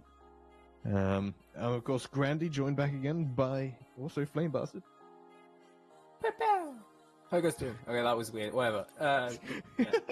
You had like 20 noises to choose from, and you're like, I'll go with that one. Yeah, actually, it just came to my mind. So anyway, I was looking at the standings at the moment. So to give you guys an update, if you take a closer look at the brackets, you will see there is actually a list of how the teams have been doing so far, a ranking, I would say. So if we take a look at that, you will see that not very surprisingly, one Iglorystone is currently leading with 6 points, but in fact we have 5 teams who so far have pretty much won every game by now. So going into round 4, it is going to be a very close call here, because when I take a close look as well, the 6 to 18th place all have 4 points as well. So pretty much every team from the 6th to 18th place can take one of the eight spots that will get them into the main day. But so far it looks like Glorystone is the one that has the cleanest count with 4-0, 100% win. Is actually the only team as well. After that we have Washed Kids, which we have previously seen on stream. Pretty much the same with High, containing of Killer Cupid and who was the second guy? Levi was second for Team High, and Team High actually beat the team we're about to see, which is Eugene Shin. So Yeah, quite interesting. So maybe we can see them on stream as well. Probably one of the top contestants at the moment. Right after that, we see 1NE on 4th place with a 4-1 scoreline. So quite interesting to see. Then we have Hope on 5th place. We haven't seen that team yet. Hold My Beer, one of the Indian teams, actually, Which we're about to see. which we're about to see as well. Sitting on 6th place. And Mirror Squadron, I'm not sure who those guys are. 7th place, Bamboozlers, 8th place, and from down with Nightfall, we have seen previously getting beaten by Wash Kids on the 9th place, so they still can make it into the top 8. But yeah, if we take a closer look at Eugene Cheng, Eugene Shen, yeah. Eugene Chen, sorry, Jin Chen? it's That's hard to fine. do. Jin Shen. Eugene Chen. Shen. Eugene I Chen. think it's Shen, I think. I don't know. Well, I don't know. We're not very It's- good at I'm sorry. pronouncing the Asian I'm team sorry, names. it's Eugene Chen for me. Hold My Beer is just so much easier. Yeah, we can call them EGC. Jin Shen. EJC. Jin Shen. It's fine. G- We're good. Chen. Alright, cool. They're on 17th place with 4 points at the moment. 2-3 overall. 2-1. 2-3 in game count, 2-1 in set count. So if they win against Hold My Beer, they can actually advance all the way up to the 6th place. So Oh, yeah, it's entirely possible. there are definitely some stakes I'm calling here. So quite interesting to see how that game will go out. But I think we're not gonna tease you guys any longer. Let me take a quick look at the lobby. Yep, every team is here in its entirety. So I think just get them in. Grandy, who do you think is going to win that? I mean, the stats, I think, won't lie. I think Hold My Beer have got this. I mean, I haven't seen Acrox or MSCDI, bit of a name, play before, so it will be interesting to see what they manage to come up with. But, yeah, Hold My Beer, by all terms, should take this one. Yeah, And by the way, guys in the chat, again, we've got the codes still going on, plenty still available. TYAA is the current code. Do head over to Matcherino and put that in, but we are going to be going into the first game of this series between Hold My Beer and Jin Shen. And so far, fairly even kickoff. Looks like MSCDI is taking it upon himself to pass into central. Here comes Acrox with Fibo, the last second save. Again, good touch from him, taking the ball away from MSCDI, slotting it across the field, but there's Acrox patiently waiting. Logonuts is on his way back. Good turnaround there, challenges early enough. Can he get another touch? No, Fibo is there to help him out though. Just putting it over MSCDI casually. Can he follow it up? That's the question. Acrox putting it high up towards MSCDI, but the ball is just hitting the ceiling, unfortunately. Logonuts handing the ball over yet again. Looks like none of the teams actually found a way to control the ball for a couple of seconds. That's an opportunity here for MSCDI. Fibo not getting the touch, but can he get a second one? It gets a bit messy. Acrox just slotted that one a bit wide to left, unfortunately. Gets it messy, and that's going to be a shot and goal. I mean, it's been messy since the moment we had a kickoff, to be perfectly honest. Like, it's all over the place, hitting back and forth, more side to side than anything else. And that was just a silly misplay on the side of the fence of Hold My Beer. So, not quite sure what to think of that right now. No. Think of that from Acrox as well. He will taking his time, not going for it. I think that was a smart decision, but here comes Acrox. Killer Nuts is Wow. completely out of position, not expecting that Acrox would win that 50-50 in that easy fashion. Oh, Interesting, yeah, it was an interesting touch from Acrox, actually. So, like Feeber, I was expecting to see in the replay that he hadn't jumped ahead of the ball, but in fact he jumped too far ahead of the ball. as Acrox tried to hit it towards the near post. So, unfortunate positioning, but not a good sign this early on. In fact, this is going to be another opportunity, not quite dumped there from Acrox. Good demo. But, yeah, no. Still messy at this point, neither team finding their footing properly.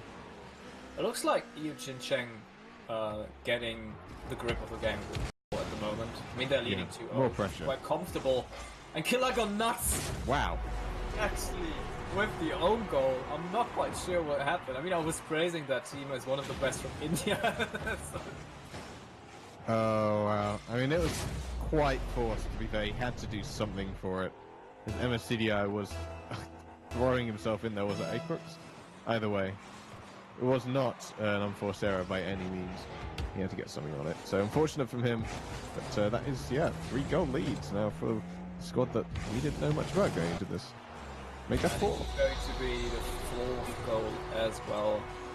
I'm not quite sure what's happening to Hold My Beer right now. Killer Gonats trying to get something onto the ball, and good control there from Airfox, getting that last second touch on the flick. Beautifully done. Fibo completely getting his pants pulled down there.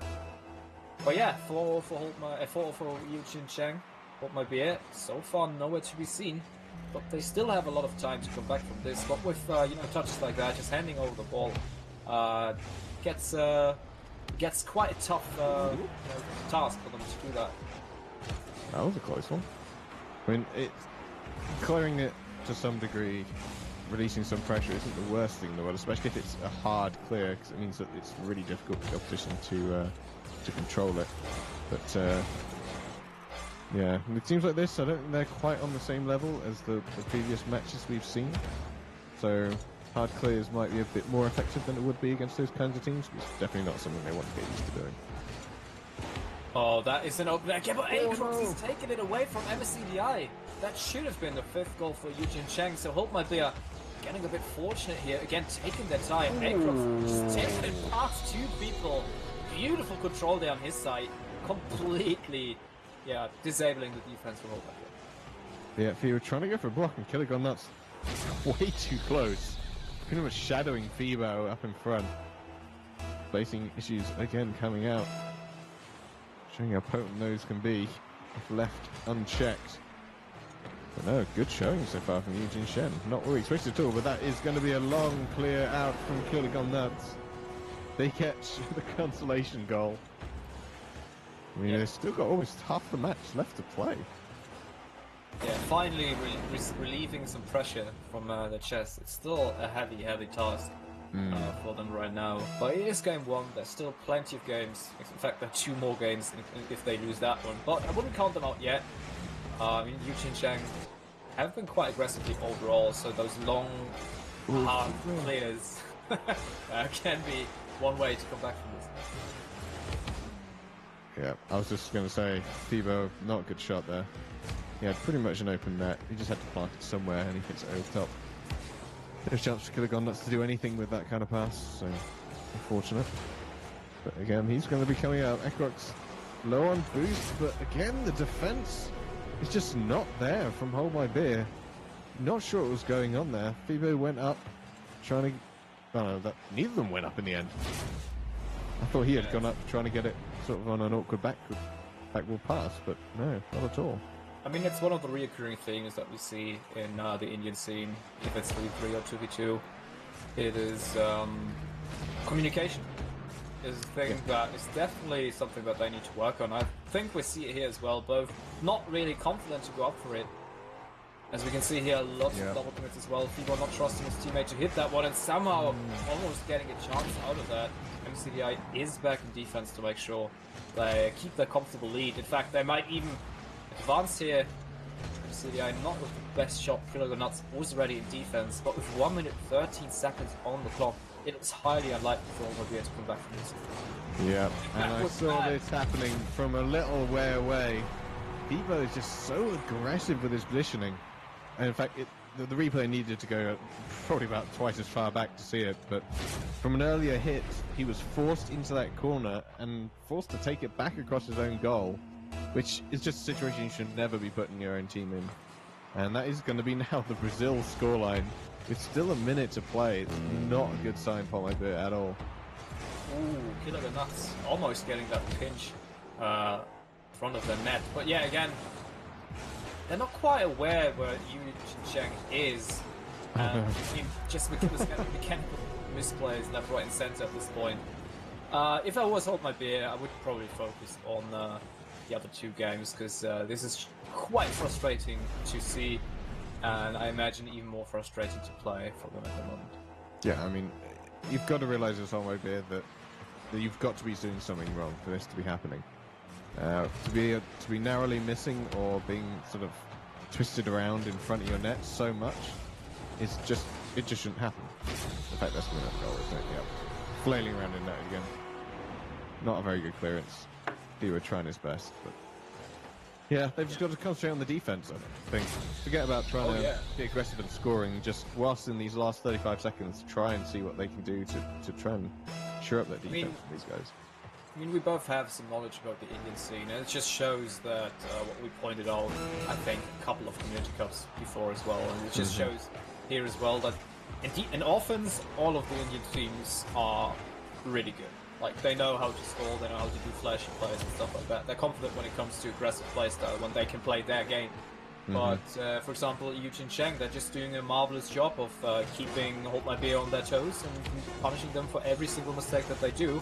And defensive-wise, Indian teams just have to catch up a lot. Look at that. Just basic play there from Yujin Cheng, starting it across the net after Kilogo Nuts and Fibo. Both, look at the spacing. It's just not there. And CDI, just easy time tapping that way.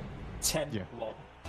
Yeah, and that's something, I mean, it's something I've mentioned specifically for FIBA even before. His positioning in defense has occasionally been atrocious, often because he's been nervous. So it'll be interesting whether it's just like a game one teething thing, but Yujin Chen, as you say, 10-1, is just a little bit of a convincing scoreline. Yeah, so people left to change the car. That could be a factor. But I don't think that is the main reason why they had, I mean, that's the highest score that in this tournament. I'm quite sure. Fairly sure, off stream. So, yeah, anyway. Hopefully he can fix his stuff. Looks like he is back in. He has glitches as well. But yeah, going into game 2, what do you think? Hold My Beer? I don't quite see them coming back because, Yujin Cheng haven't given them any opportunity to play their game whatsoever. And Hold My Beer just had too many errors in so many aspects. So I think it's going to be another comfortable win here for Yujin Cheng. But maybe, I mean, Hold My Beer is definitely capable of coming back from this. Maybe they can surprise us. I think one of the main problems for Hold My Beer is that they've got two very aggressive players. If one of them was just a bit more, grounded, especially in their defensive area, they'd be doing fine.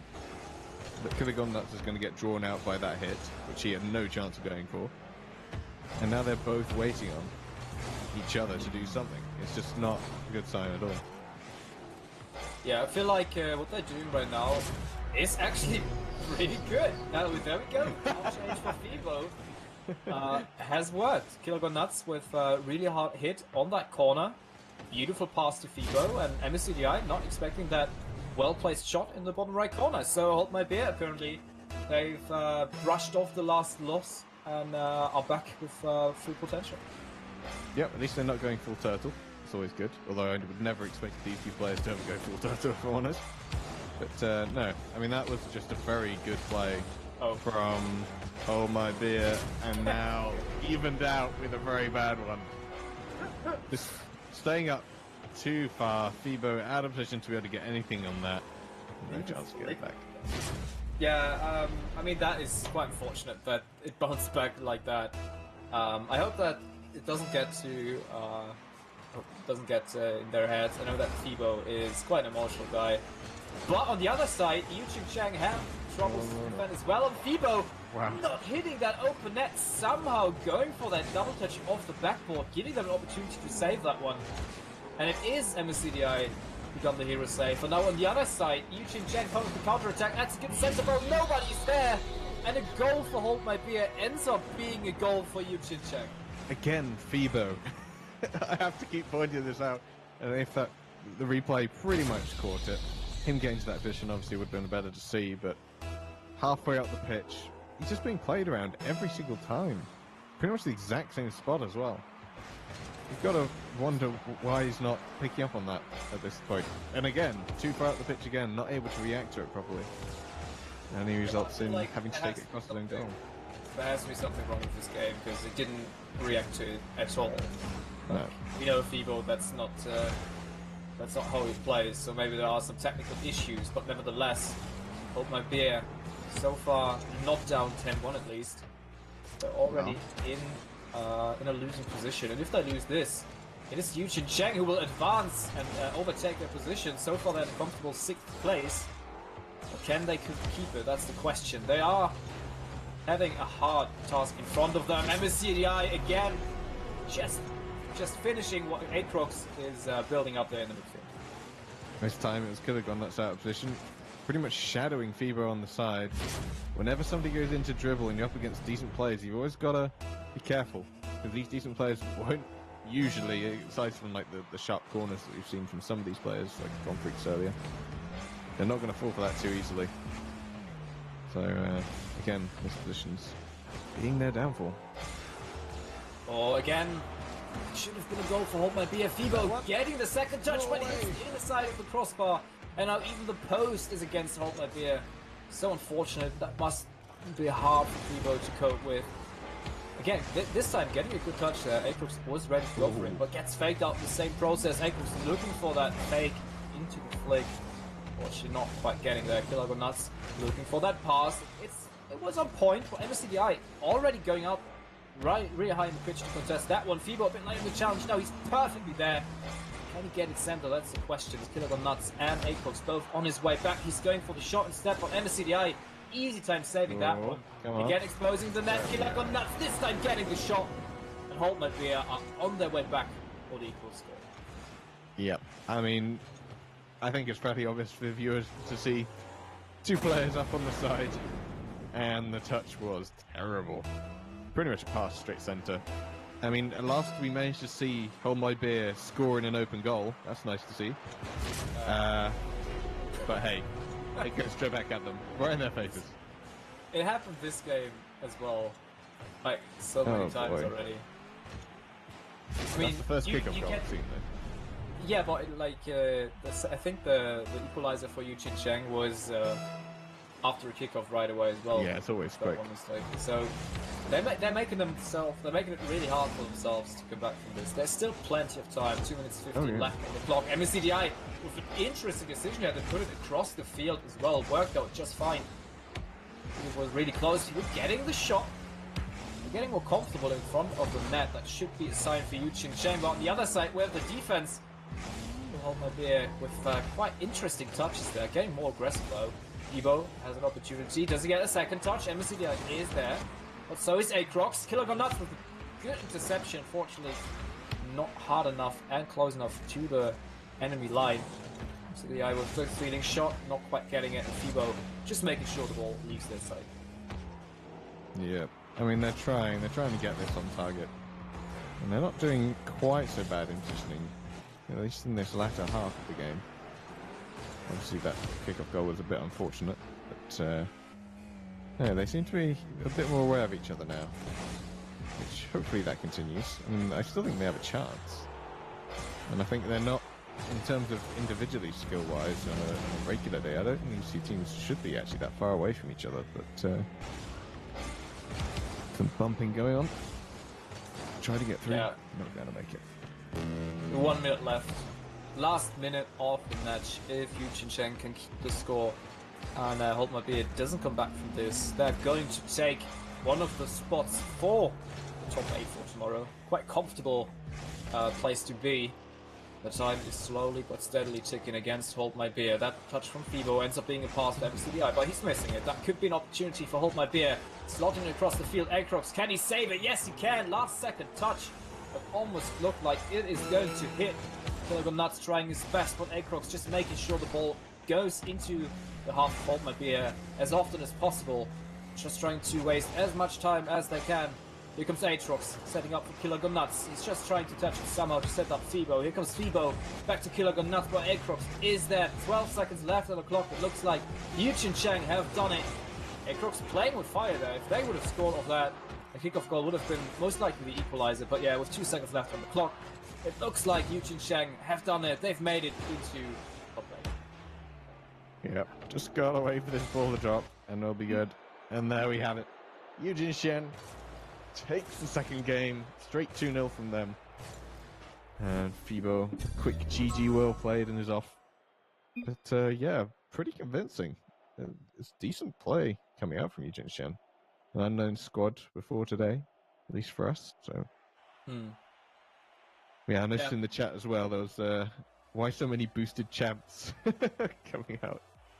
Which, in all fairness, that first game was crazy for Hold My Beer. Yeah, I mean, apparently Fibo had some issues, so you have to take that in account as well. So yeah, I mean, it was, on paper it looks closer than it actually was, I feel like. We had, I think Hold My Beer had a couple of opportunities with open nets as well. I mean, that one touch from Fibo where he slotted it across the backboard, gave them time to come back and save it. It's just, you know, it's just the tiny things, the tiny mistakes that were the decider for this game. But overall, well played, Yu Chin Cheng. If we take, I hope the brackets are done or the group stages are done. If I take a look at the standings. Oh, apparently it's AC Rock, not A-Croc. Was it?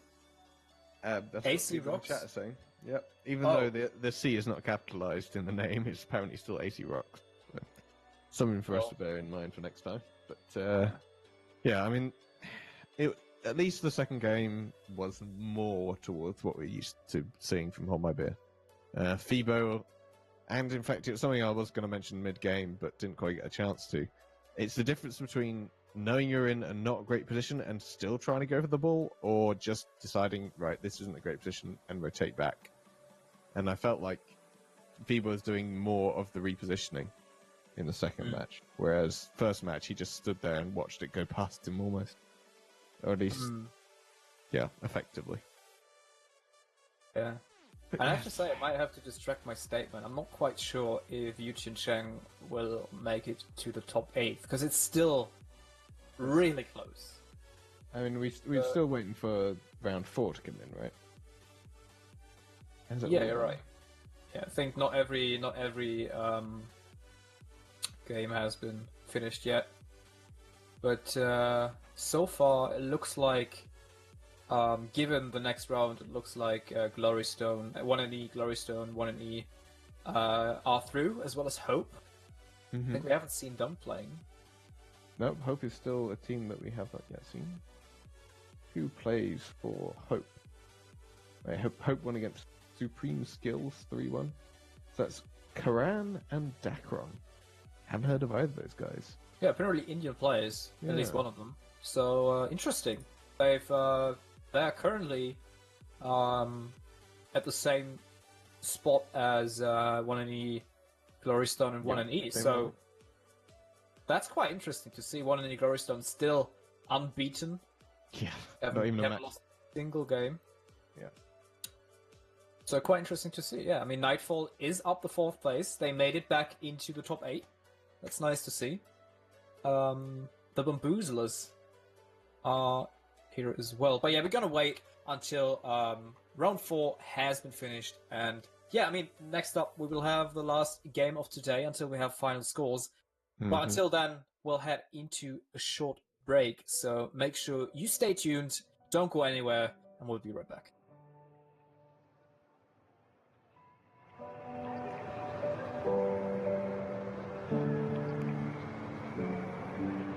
Fire makes my city lights up night.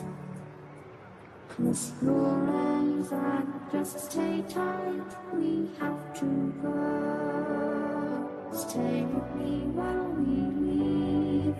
Don't worry, just believe me. This journey will relieve us. Stay with me while we leave. Stay with me while we leave. Don't worry, just believe me. This journey will relieve.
stay with me while we leave. Don't worry, just believe me. This belly will relieve us. Stay with me while we leave. Stay with me while we leave. Don't worry, just believe me. This belly will relieve us. Stay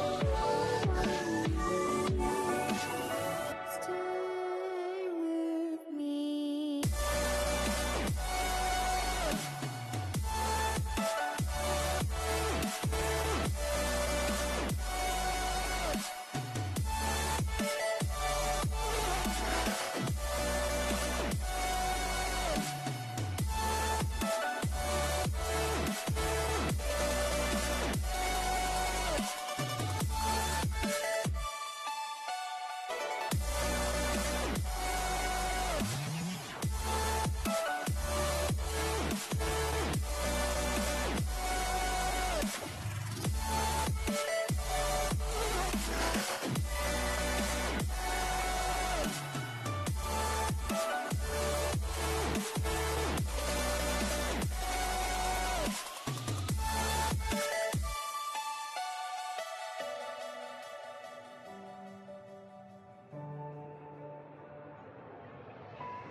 Get down to the B-side.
Get down to the B-side.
Take me away from home.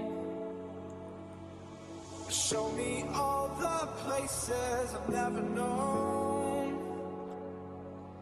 And we'll chase the night. Erase all of these broken dreams in flight. And we'll fly.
Up here, we're free, bound only by frozen memories, lost in time, racing all these broken dreams tonight, and we'll fly.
like I fought all my life for this.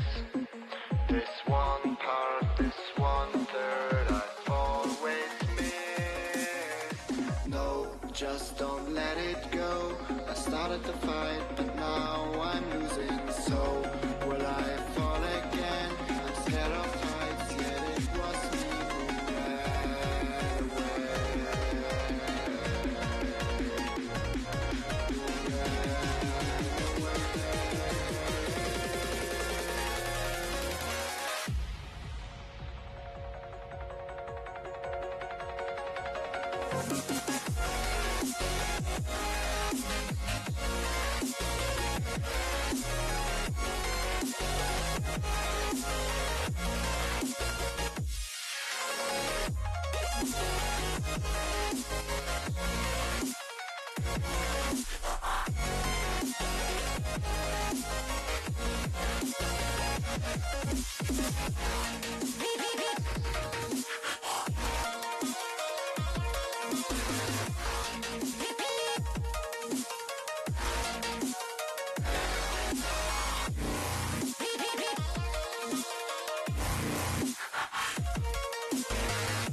Oh, I can't forgive, can't forget myself.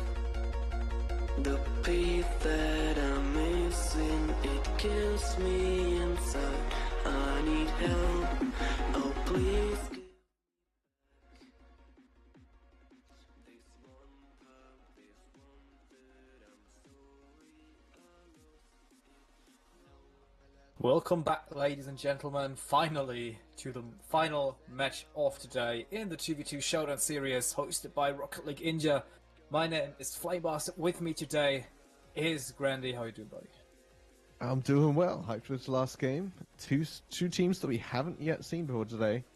Some noticeable players that we have seen in previous tournaments, though. So it's definitely worth going through that. And sorry for the long wait. As said in the chat, this is Swiss format, so all the matches in a previous round have to be played before getting into the next round, and there were some technical difficulties from the players, which extended that quite somewhat. So we're definitely taking that on board for next time, considering what we can do in the breaks, or maybe not using the format. We don't know. We'll figure that out later. But yeah, let's talk about these teams. I mean, if you take a look at the, as you said, we haven't seen the teams yet, but we know them fairly well. I think besides Levy, I think I know every single player quite well. Trollbot and Cupid, obviously some players from India that are well known in the scene. I think Trollbot has been a player that has been improving overall in the last couple of community cups and tournaments. So definitely a player to look out for. Killer Cupid, obviously one of the guys that have been in the scene for a long time. He has been one of the winners of the Community Cup in the past. Obviously, a good player as well that you should look out for. Fairly aggressive, tends to go for the flashy plays as well. It's a typical Indian player, I would say. On the other side, we have Kerwin, obviously a name when you follow the Asian Rocket League scene that you should be aware of as well. Well-rounded player. We've seen it in the Asian Cup of Nations as well. Has been one of the guys that have taken off a game from Japan, from a Japan A team even. He's a bit messy. Managed to score quite an upset back then. So a capable player, definitely the best player in this lobby, I would say. Levy, well, I don't know the guy, so I can't really tell. But the fact that they are up 3-1, both teams are up 3-1, tells us quite a lot that we can expect a fairly even and really good game. Yeah, I mean, both these teams are in the top 8. They're currently sitting at 5th and 6th. I'm just looking. Yeah, there still are a few teams which could still come in and knock them off that spot, potentially. Although the fact that they're both in the top 8 might mean that they threw calculations right at the last minute isn't easy. But we've only got 3 so far that are dedicated through, which are the 2 1-0 teams who are actually facing each other right now. And Hope, again, the last team that we haven't seen. But yeah, decent teams. As you were saying, Trollbot's definitely been improving the last few Community Cups. I mean, he took a long break from Rocket League after, I think, Community Cup number 3 or 2. And he was good, fairly good back then. He's come back and leveled out his game quite a bit since then. But yeah, I think we are going to call for the teams to come back in here again. Just to mention, top right, you'll see the code for matcherino XFER. Give us some free money into the prize pool for the winners of the tournament we will have going into tomorrow. Without further ado, let's get into game. Predictions, very quick. I think it is going to be the Bamboozlers, just because I know both players. But it is overall going to be close, so maybe I will regret that. Maybe we'll regret that. Prediction. But here we go. I mean, the one thing I would say is that Trollbot and Cohen are both very aggressive players. And Cohen does have crazy ping right now. So, potentially, we'll see whether High can be more level-headed, potentially be more... Well, it's back down, so. Oh yeah, there we go. Perfect. By the way, let us know in the chat as well, who do you think is going to win the final match of the day? It is the Bamboozlers containing of Trollbot and Cohen, or is it High, Lady Ackerman and Killer Cupid? Here we go. Looks like so far the Bamboozlers have been a team that has been dominating the first 30 seconds, and Trollbot getting the first shot on goal, which is actually not really a shot in. And yeah, Bamboozlers taking the lead here. Yeah, Levi not respecting the pace of the play. Decides to try and control it on his front, if anything, or just following the ball out from the side from an attempted clear from Cupid. But control is not gained by him, and so actually an easy pickup on the side of the Bamboozlers, and that's a great connection. Levi there to tap it away though. Yeah, it's actually, I'm quite impressed. We haven't seen that too often right now. Oh, Trollbot asking the questions again, and it looks like Bamboozlers, they're really trying the team plays here. I don't recall a pass like that in the last couple of matches. That was good. Little tap off the side, straight to Kerwin. Nothing too hard, nothing too simple. Levi certainly seems to be being pretty slow, so maybe that's a kink in the armor that Bamboozlers can go in and take a wedge into. What again?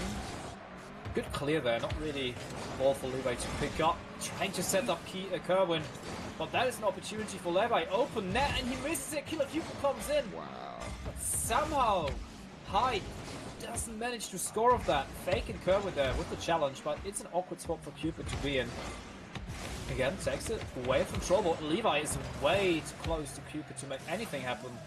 Just desperately trying to get a touch of that. Kerwin is taking it slow, controlling the ball, but at 50-50. Could be dangerous. Trollbot there to pick it up in the midfield. Cupid patiently waiting in the corner already. Back pass from Trollbot sets up Cupid with a shot. Cupid with the 50-50 onto the backboard. Kerwin is there for the save. Yep. Levi just seems to be a bit out of sorts right now. It feels like he's not quite used to this kind of pace. So his positioning is a bit off. But I mean, good effort from Cupid. In fact, he always had an open goal there. Both members of the Bamboozlers not really taking charge of any particular play. But they're certainly putting themselves on the front foot. Oh, that could be dangerous. Kerwin saw that one hitting the crossbar. Now that is an exposed net. Kerwin just has to slot that one in, taking his turns, hitting the post instead. Trollbot is there to help them out, making sure they take the lead with 2 goals. Yep, overlapping a bit. Levi not recognizing the path of the ball. Goes too far to the near post. And even though it wasn't a great shot, I feel like it should have probably just gone straight in the perfect world. Good follow-up there.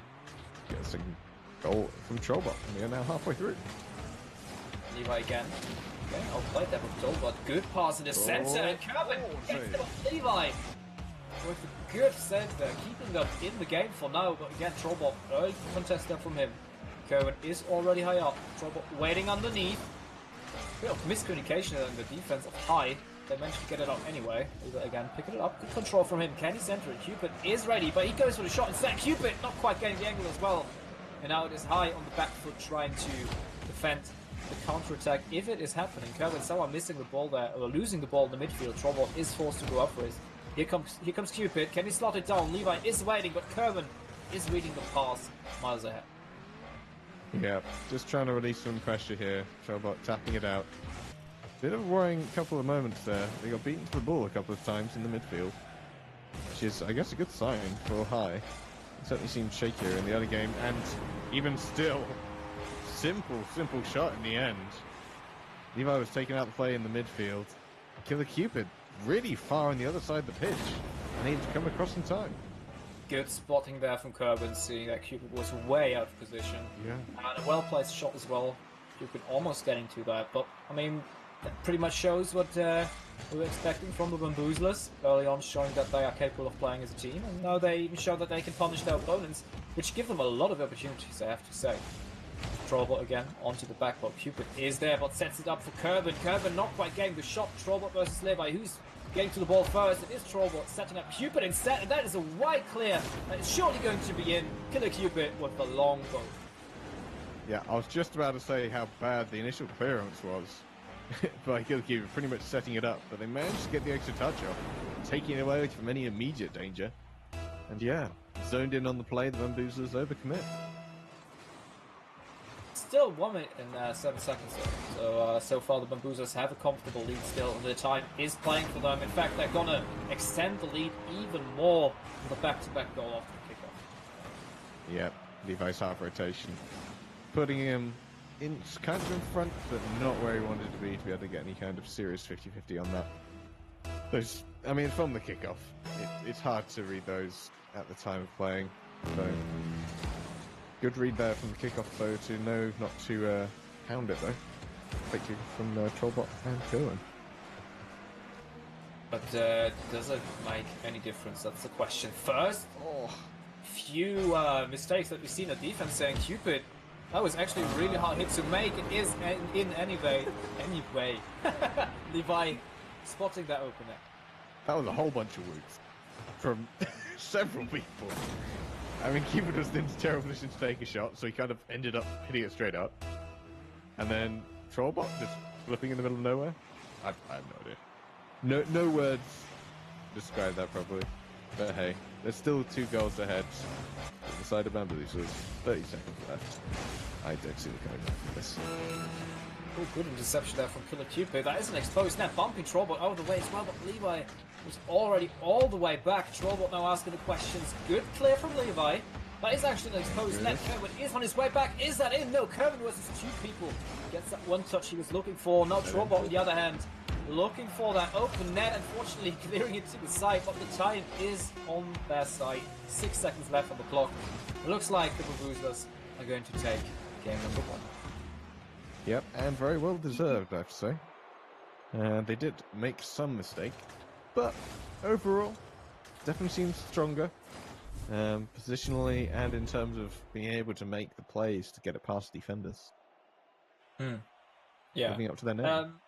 But I have to say that High stepped up the game in the second half of the match due to the fact that the Bamboozlers weren't as strong as they've been in the first half, I feel like. But it just shows that when you give them some opportunities, they can bounce back from this. I just hope that Levi is waking up in the second game here, because he has been a bit slow rotation on the challenges. Maybe he has some ping issues, I don't know. He's sitting on Beautiful a comfortable 8 ping. 12 to 8 ping, so that shouldn't be an issue. But you never know. So I hope we can see High coming back from this, and I'm fairly confident that they can do it. But on the other hand, Bamboozlers 11 shots to 6. 11 shots, yeah. And but they had some issues in defense as well. So if you challenge them early, I feel like, and don't give them a lot of space, you can definitely put on some pressure. For sure. They might crumble. Yep, it's going to be an interesting second game. As you say, if they wake up a little bit, get a bit snappier with their coordination, I think High do have a chance of taking a game off them. But I still reckon, if I was to go for predictions, I think it's still firmly with the Bamboozlers on this one. Yeah, we will find out. So far, Bamboozlers are contesting one of the top 8 spots for sure. High is there, but they might actually lose it if they lose this game as well, because the field is so close. But it is a strong start here from Levi Cupid. A beautiful passing play within the first 10 seconds, giving them the lead. Yeah, Trollbot rotates into the middle of the goal and then gets completely flabbergasted. bad choice of defensive positioning there. Meant that he was in a position when it counted the most. Unfortunate for the hit off the post, obviously. Not too easy to read those, but definitely stemmed from early mistakes. Good challenge from Cupid there. Leaving Trollbot in an awkward position, but Levi, early challenge there, trying to get a touch on that ball. Leaving the ball to Kerber, and he goes for the shot. But with two players already back in defense, that was pretty much just handing the ball over. Kerber back to Trollbot. Cupid reading that play. Comes Levi versus Trollbot. Bounce high up in the air. Players from high are not in the best position. Levi making up for it though. Good 50-50 to the side. Cupid is waiting in the midfield. Can he center the ball? That's the question. Gets it past Kerwin. Gets a good enough touch, and that is dangerous, but Kerwin is there for the hero play. Now it is an exposed net. Trollbot, can he get that shot on? He's deciding to go for the pass, keeping ball possession, but that angle is too tight for Kerwin to work with. Yep. An interesting idea. Trollbot, I think if he had taken super early shot, he could have got something on. But ended up going for the pass. To no avail. Again, some shaky defending. But hey, 3 minutes 45 on the clock. It's only one goal in it. He ran the corner. He's playing it a bit smarter, I feel like. This time, patiently waiting. That sets up Cupid. Kerwin is on his back foot, but that doesn't matter. Beautiful shot from Cupid. Hitting that tight angle. And here we go. High is coming out strong in the second game. Yep. Kerwin tried to go neither to the ball or to the goal. He just kind of floated somewhere in between. Which obviously, I mean, the initial path you take back from the midfield to where your goal is should be either straight towards the ball for a challenge or towards the goal to be able to defend, whereas he didn't commit to play. Oh no. And now we're seeing High falling back into old patterns. Levi on the wall there, not quite sure what to do with that ball. Is nowhere near, and Kerwin just slotting that one past the defender with a well-placed shot. Yep, 2-1. I mean, you thought they might come back in game 2. Given Levi definitely seemed to have woken up, and that is going to be another goal. Almost from the kickoff. High losing ball, Kerwin tried to cheat up and ended up going for the boost, when in fact he needed just to cover the goal line. Bad decision making from him, and that is now going to be a 2-goal lead. But also good teamwork between Levi and Cupid. I'm not sure if it was planned, but Levi just hitting it downwards while Cupid was flipping. Ended up being that well-placed hard shot that was possible to save. But yeah, they bounced right back from that goal, which should definitely give them a confidence boost. Looks like Levi is actually waking up way more. Early challenges from him. Trying to go for the boost. Gives an opportunity for the Bamboozlers, but they are disorganized themselves. Trollbot with a shot opportunity, unfortunately a bit wide. Cupid trying to control the ball, but here comes Kerwin. And he sent to the ball. Trollbot is waiting. Good pass, but this time Levi reading that play miles ahead. Good on him. Now it is the Bamboozlers on the back foot. Cupid asking questions, and that is a beautiful shot. 4-1 for High. Yeah, you have to question what Trollbot was doing here. I mean, Kerwin was going back to boost. Not completely unreasonable with Trollbot positioning again in defense. Not great at all. It's one thing to point out that this style that we're seeing here is a kind of... It is like a... You see which parts of it are the Indian sort of style of play. You also see a lot of the fusion with other styles. So you see a bit more considered control that you see in more in the Asian teams. But you see the flashy aggressiveness and positioning from some of these guys, and some of the faulty defense as well. Now for that in-depth analysis from Grandy, we're getting straight back into the game. 2 minutes 14 seconds left on the clock. Trollbot with the smart back pass. Kerwin just slotting that one across the field. Can Trollbot get there before Levi? Levi, not the smartest touch there. Kerwin setting up an opportunity. Levi redeeming himself. Does he find Cupid? Yes, he does. Beautiful touch from him, but Cupid, unfortunately, not getting the shot on target. Trollbot was pretty much beaten to the ball. Speaking of Trollbot getting that clear to the side, penning over ball possession to Cupid. Well, it was just to release some pressure. And the Bamboozlers, they only have 1 minute 43 left on the clock. Can they come back from this? That's the question. So far, pressure from High is really showing that they have some interesting issues in defense. With mistakes. That was an interesting own goal. I mean, leading up to this, they were going backwards and forwards, crisscrossing themselves. Actually, Levi jumping across the path of Kerwin, I believe that was. Or was it Trollbot? But jumping path across. across the Trollbot, meaning that he couldn't go straight at the ball. Got knocked to the side. Oh, that was just so messy. Oh, Trollbot playing the mind games with Levi, setting the curb in here. Can he make it happen? Doesn't get the flip. Cupid was there to pick up the ball. Be dangerous. Levi just has to touch to the side, which he does. 1 minute 15 left on the clock. It looks like High enabling themselves for a reverse sweep if they can make it happen.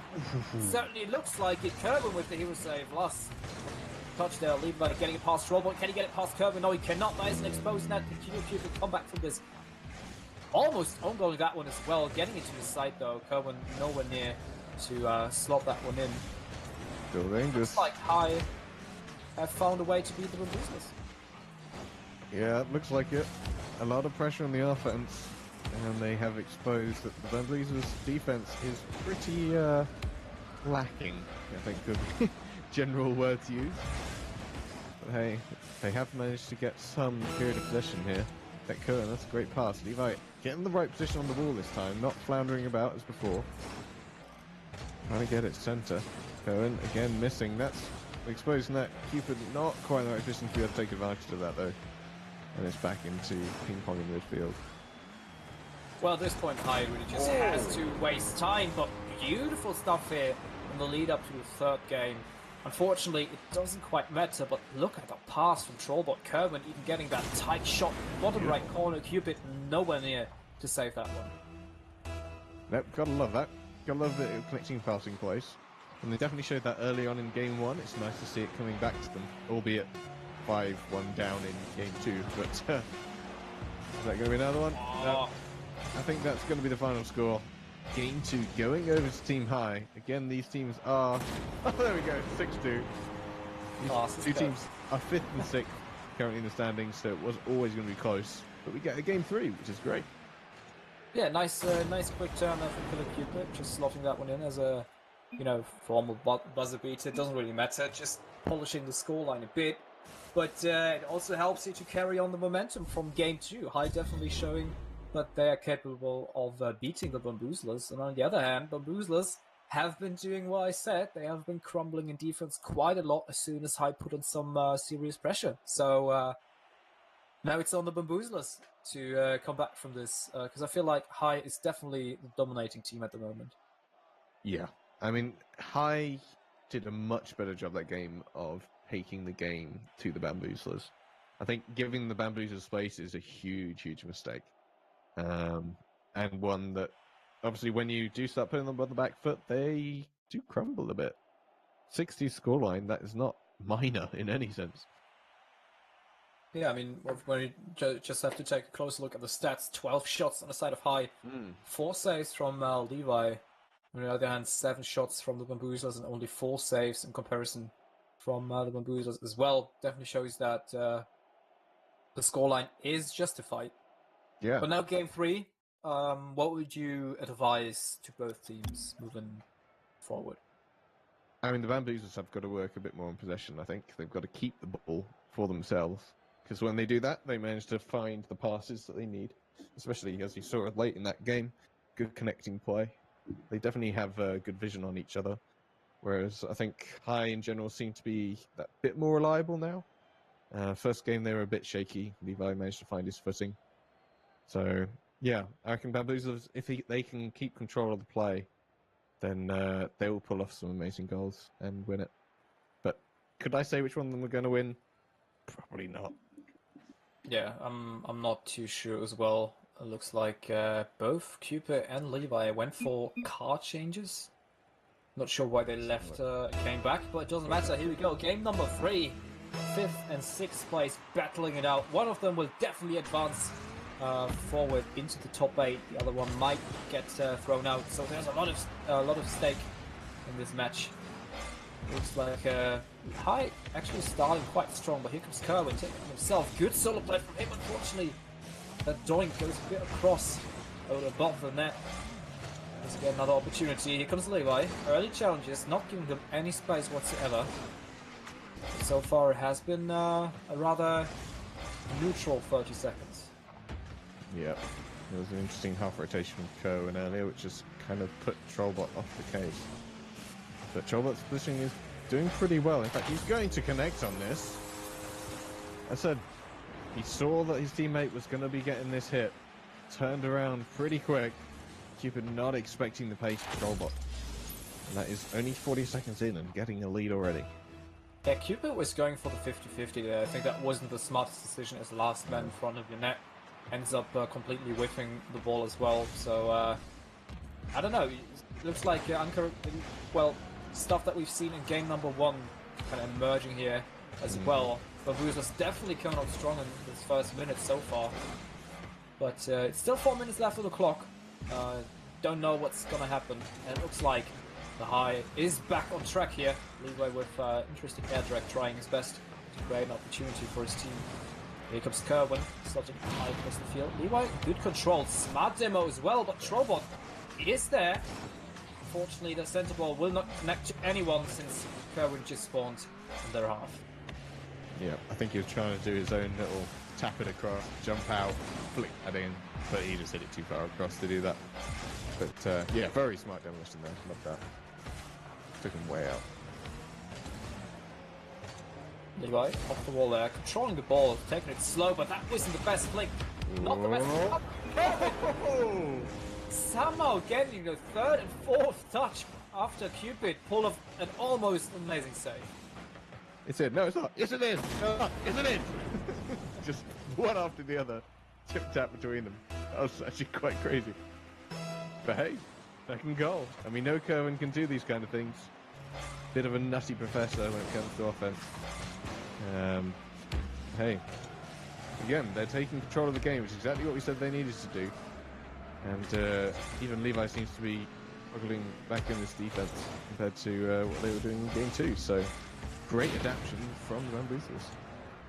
It looks like Bamboozlers are definitely the one that carried on the momentum despite losing the last match. On the other hand, here comes Cupid looking for his own double touch, almost getting it, but the same Trollbot is there for the definite save. Levi is not done yet, and here we go. High are on the on their way back into the game. There. Yeah, that turn was great. Great turn, very, very quick. Managed to get a decent amount of lift on it. That was really good placement by there. Yeah, it's I feel like the nerves come a bit to play here for High. Sure.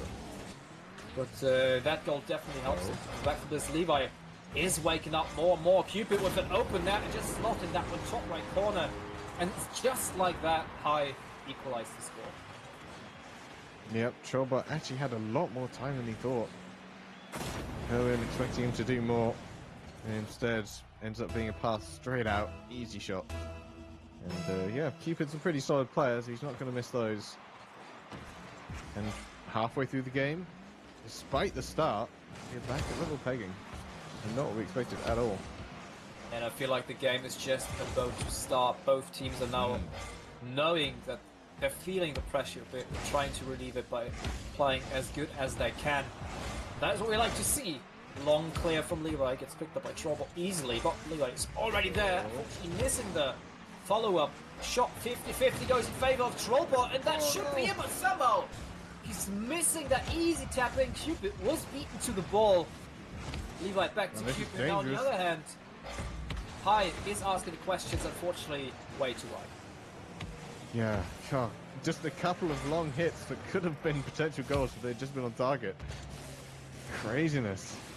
If I'm going to try and get this out, both players looking to half rotate do manage to get it. Now to Kerwin, not going to be challenged, but interesting choice again. That's him giving up possession, putting it into an awkward place. He might be able to do something from it though, but he ends up padding it away from Trollbot, and surely this must be goal. Cupid trying to barrel this in, doesn't quite get it. The end-to-end stuff. No team managing to get the upper hand. Kerwin. That's a good pop. Cupid is already there, but that could be dangerous. Levi reading the play. Trollbot not comfortable going for it, while Kerwin was up there with 0 boost. Control inside of Trollbot got a bit shaky. Still have possession though. 50-50 mid-air between Levi and Kerwin. Goes in favour of Kerwin. Cupid is there to pick it up, but so is Trollbot back into the midfield. Kerwin not quite connecting to it. Trollbot is there to help him out. Can he slot that one in? Going for the double touch. Almost finding the net there, hitting the woodwork instead. And on the other side, Hai is answering the questions. Fast-paced game, 40 seconds left on the clock. He gets a beautiful tap down, and that is Hai taking the lead.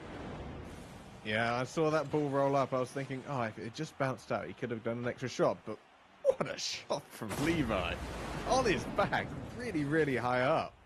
And with 37 seconds remaining, nerves just went way out the window, and he calmed himself enough to plummet that in. Great play from Levi. Yeah, I really like the progression that we see here from Levi. Compared to game one, that's a whole different player right now.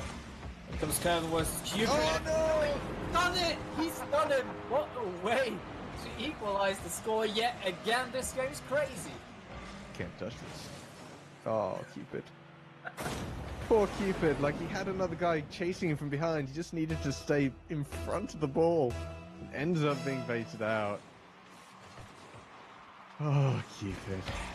20 seconds left though, and here comes Kerwin, isn't it? Cupid! He will save Kerwin yet again, but here comes Levi. 15 seconds, that could have been it for the Bamboozlers. But Cupid just keeping the team in check right here. What a last game, 10 seconds left on the clock, and if this is going to be overtime, this is going to be a crazy one for sure. It's not done yet, Levi with the opportunity. Trollbot making it interesting the last second here. There we go. Going to be overtime. Yeah, we're in overtime. Remember, guys, this is the final match of today. The standings after this round will be the final standings going into day 2. And now it's all to play for. One of these teams, we're not sure whether they will have the points to stay in the top 8 and make it into day 2. So it could be all down to the line. We're not sure. But Cohen's got the ball. He's going to try and flick it. Doesn't quite have the angle.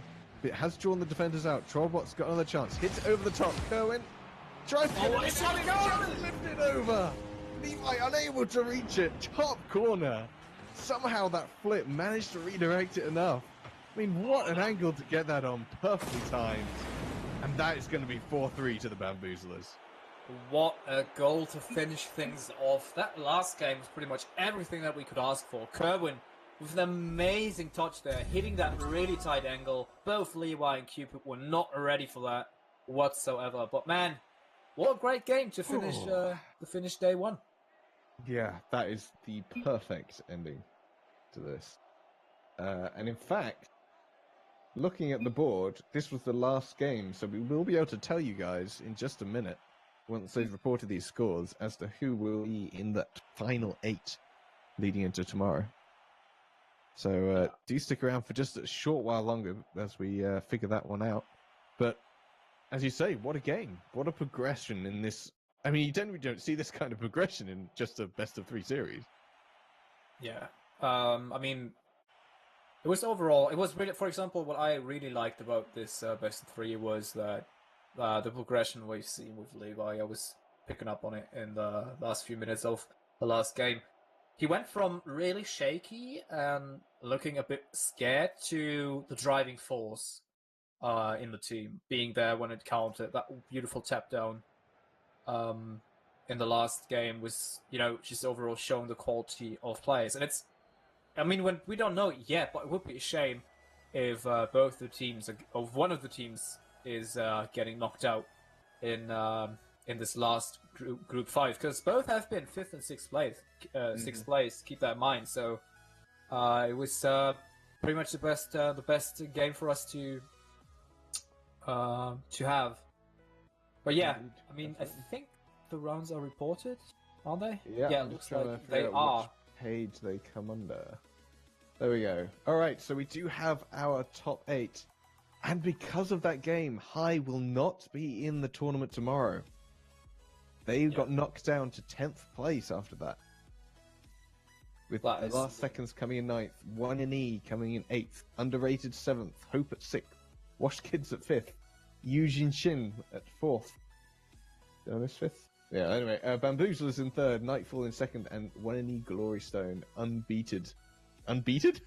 Unbeaten. That's the one. Game count is 8-0, coming in with series scores of 10, taking that first spot. Yeah, so I have to say, I'm a bit amazed that 1NE is 8th place, but yeah, again, I have to say, it's really, really close. I mean, there's pretty much only one in the Glory Stone that we have to point out here. Unbeaten, 5-0 in set, 8-0 in games, haven't lost a single game. So definitely the top contester, top team for tomorrow, for sure. It's also nice to see that Nightfall have come out with this. You must have seen their potentially the worst game of their lot from Yeah, it what we looks had like on it. stream, which is sad. But... Yeah, it's nice to see that they bounced back all the way to the second place. Only given up 2 games, which is so far I think the second best in the whole series. But obviously the Bamboozlers, which we've just seen, think have pretty much are the same across the board with all the rest of the field. Yeah. And yeah, overall I have to say I'm looking forward to Hope because we haven't seen them play yet, but Indeed, they yeah. managed to get 6th place. Underrated to manage to get 7th. I haven't seen underrated pretty much mentioned at all in the entire of this. Yeah, so 2 teams that we pretty much look out for tomorrow as well. But yeah, that is that is day 1 of the 2v2 Showdown Series from Rocket League India. Remember, guys, you can still put some money in for the 8 teams that you know now will advance in the main day tomorrow. Hit that matcherino page. We have a click campaign as well. Just a short reminder, you don't have to do anything. Just click the link of our sponsor, who is it? IGN, exactly. All your gaming news, yes. Yeah, so you don't have to do anything. Just click that link, and you already put some money in the pot. If you feel really generous, you can also donate at Matcherino. But yeah, I think that is it from today. Yeah. Overall, really nice event, I have to say. Looking forward for tomorrow. And I think we're ending it with socials and then just turn it off. Sure. I mean, is it worth watching tomorrow? As you see on the screen now, it is double elimination, so we probably will only be following the winners' side of the bracket, I believe. Still yet to be completely decided. But there they are. Those are the matches that you'll get going into day 2. Again, Glory Stone and 1NE, the 2 1NE teams having to face each other once more because they're at the top and the bottom of the standings. They get seeded like that. Oh, so, man, that's going to be a crazy game. I'm looking forward to this first game. Yeah. 1NE Derby. That's insane. But yeah, to round things off, if you feel like you want to see more of us, you can find me personally in our Discord. That's division6.org, where we are mostly around, I would say. Also, my Twitter, @FlameBaster. I know it's a bit inactive at the moment, but I'm working on it to make sure I'm getting it on track again with more castings to come. And also on Twitch, I stream occasionally. Some games, I don't know, games I feel like it. So make sure to drop a follow. And Grandy, where can I find you? All the links, we've just put them in the chat, done the various commands, so our Twitter handles and stuff are all there. Division 6 is all there, so do come and check us out. We generally announce, I don't think either of us actually announced that we were doing this today. I guess we're both kind of rusty and didn't want to throw it out there, but... Yes. Honestly, it's quite early for us, so... Oh yeah, it's just going midday for me. Exactly. But yeah, we'll announce that for tomorrow, and we'll be back again to give you those amazing 8 teams going into the main day tomorrow. So definitely come back 2 p.m. IST tomorrow, and we'll be there. Yeah. Also, quick shout out to our broadcaster ALS who helped us out a lot. To Dixie, who has been the main moderator for today. Much love for you guys. As always, a great team. But this is it for today. My name is Flame. And my name is Grandy. And we're out of here. Goodbye, guys. See ya.